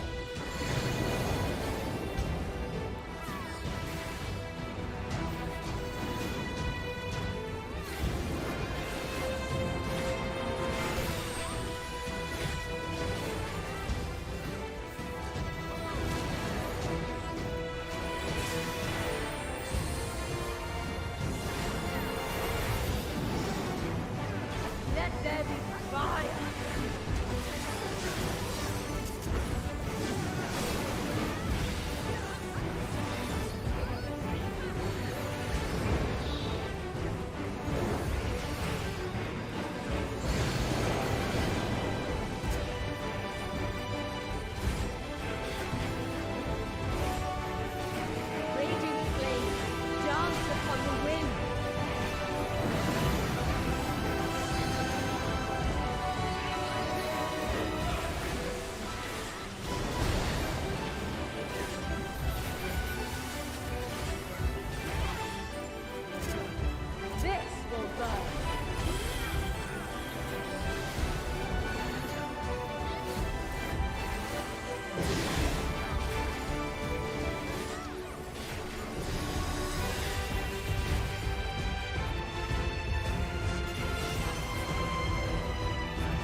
Oh, this is tough.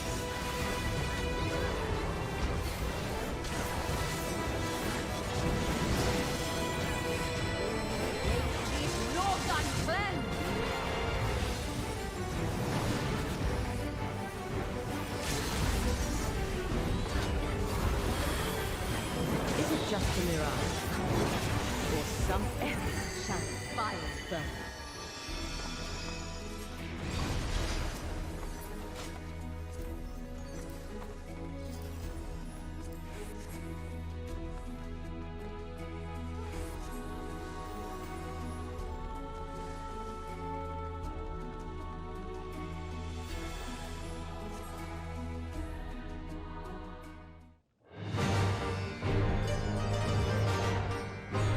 I am Null, keeper of the realm of the living. I am Sloth, keeper of the realm of the dead.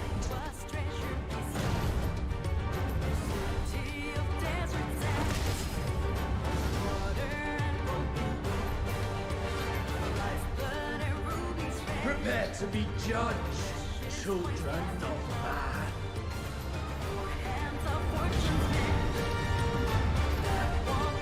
All right, here we go.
Will you be able to comprehend me?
weather my trial.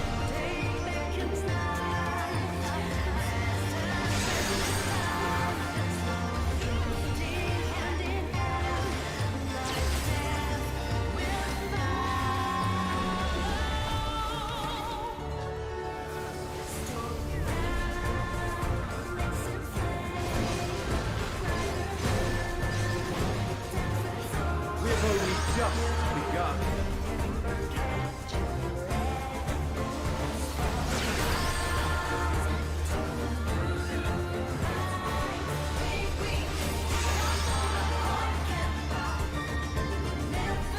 I have no idea why I just died.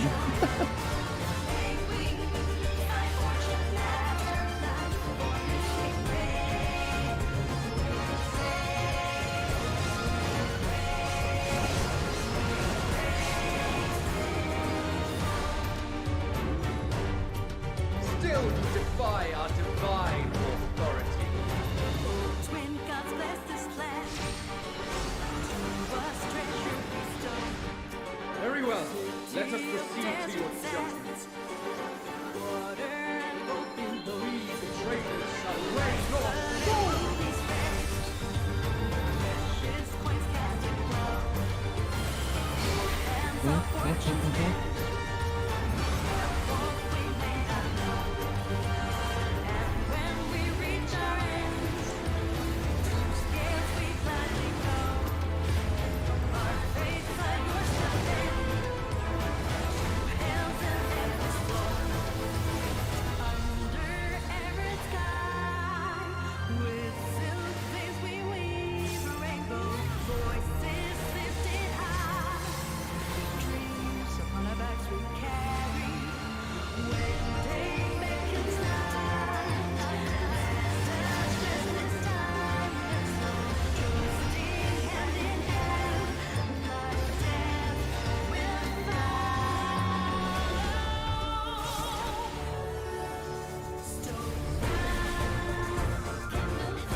The moment of judgment is come.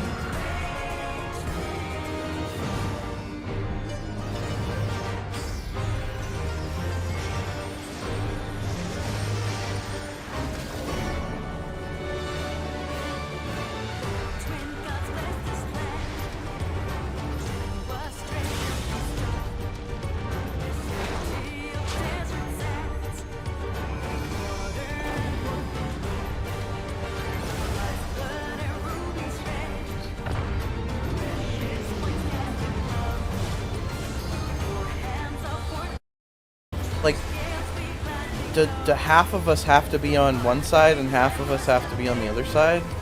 Okay.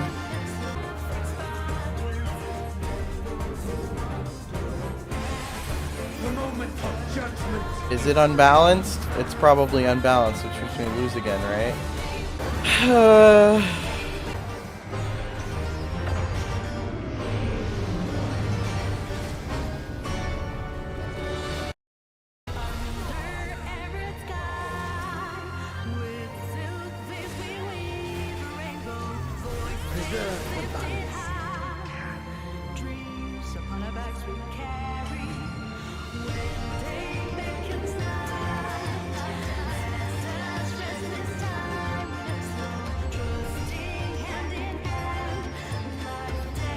Do it?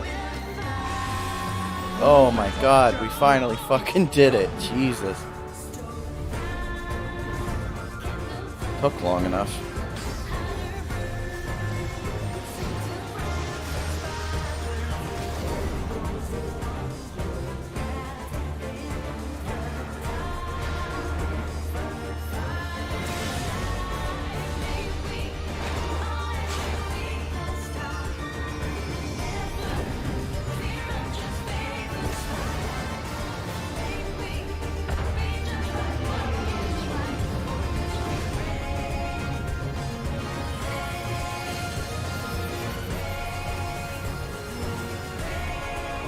Son, you are deserving of the war.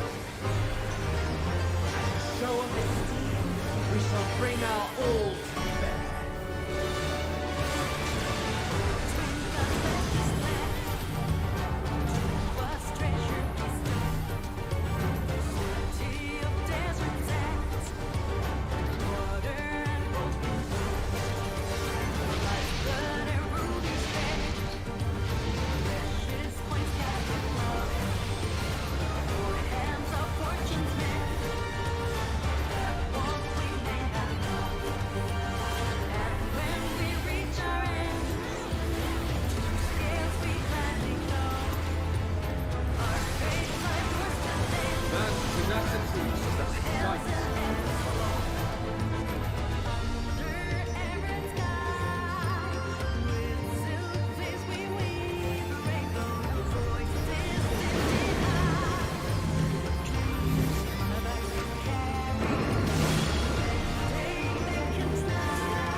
Let's go, let's go, let's go, let's go!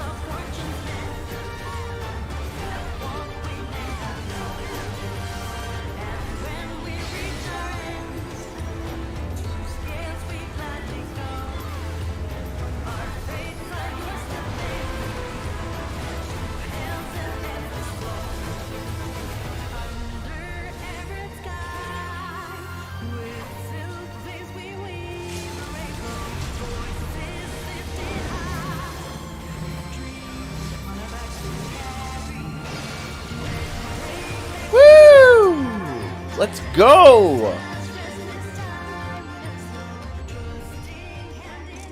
You have been found worthy.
Friends, roll please, my friends, so we can all have our stuff and go home.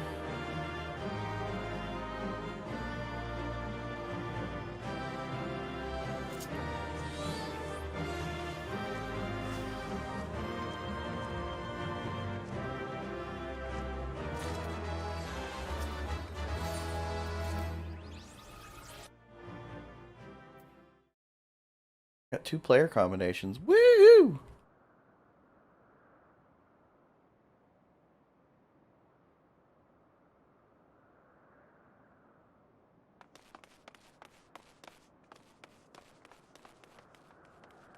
Yeah, we just killed some gods. Whatever.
Oh, they were just pretending.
A lot of content for one patch, I gotta say.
Are they really gonna do this every time something Emmett Selk foreshadowed comes back into the fold?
Why do I have a suspicion that this baby Oppo is going to be important sometime down the line? And this guy, too. Who the hell is this guy?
Burrito McStrong Bad. A good name.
Oh, now they're just coming to visit us wherever?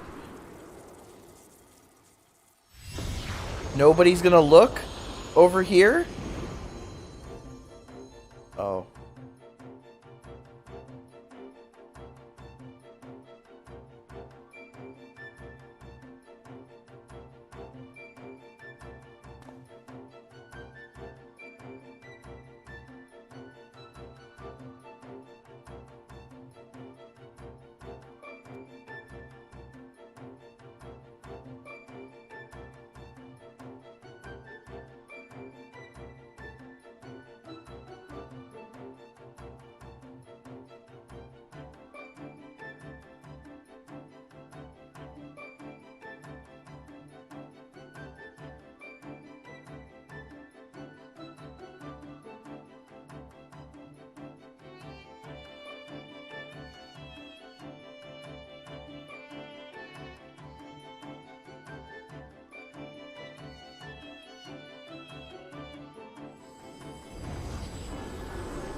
Snogheim.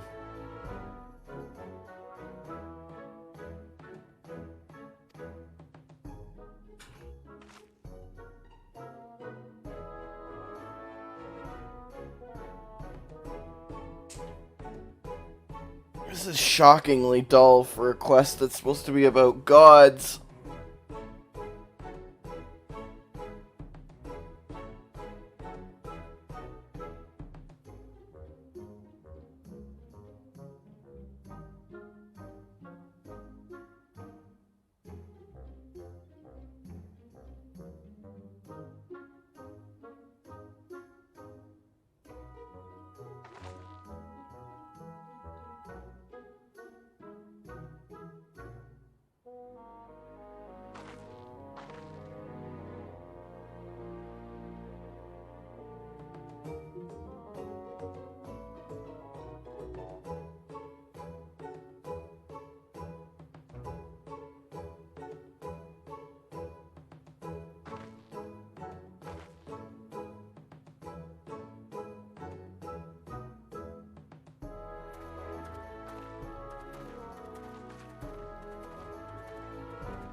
The seventh heaven.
Gee, I wonder. Gonna take us another, what, year to find out what's at the end of this raid tier?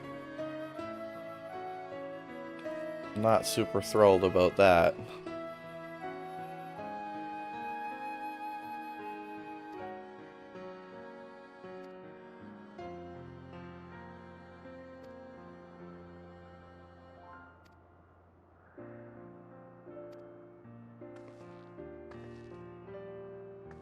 Oh, I don't want to take a break. I just want to do it all in one go. How about they just all just fight me right now? Get in a line and I'll fight them one at a time.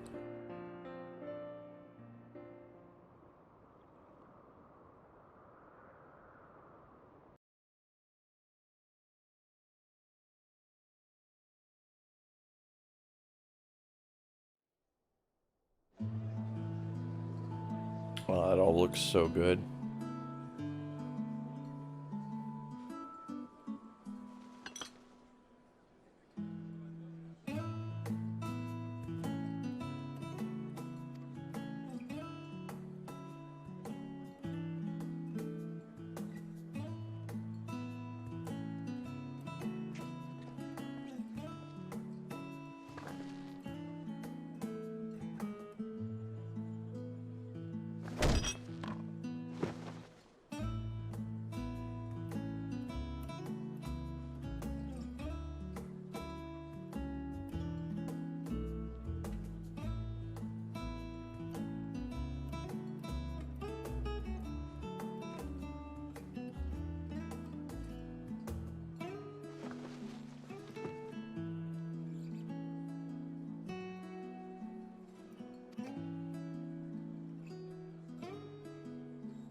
Oh my god, it's so obvious this guy is related to all this. Like, what is your deal, buddy? The baby Oppo is clearly something.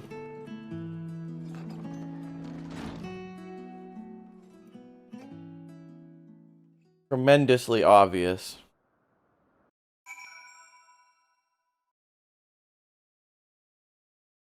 How much more of this quest is there for one patch? This is quite a lot of content.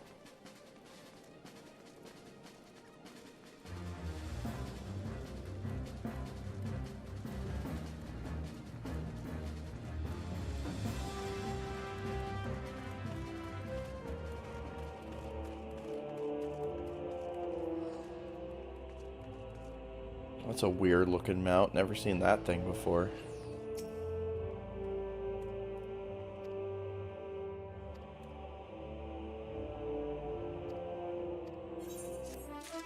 Well, that's the end of that.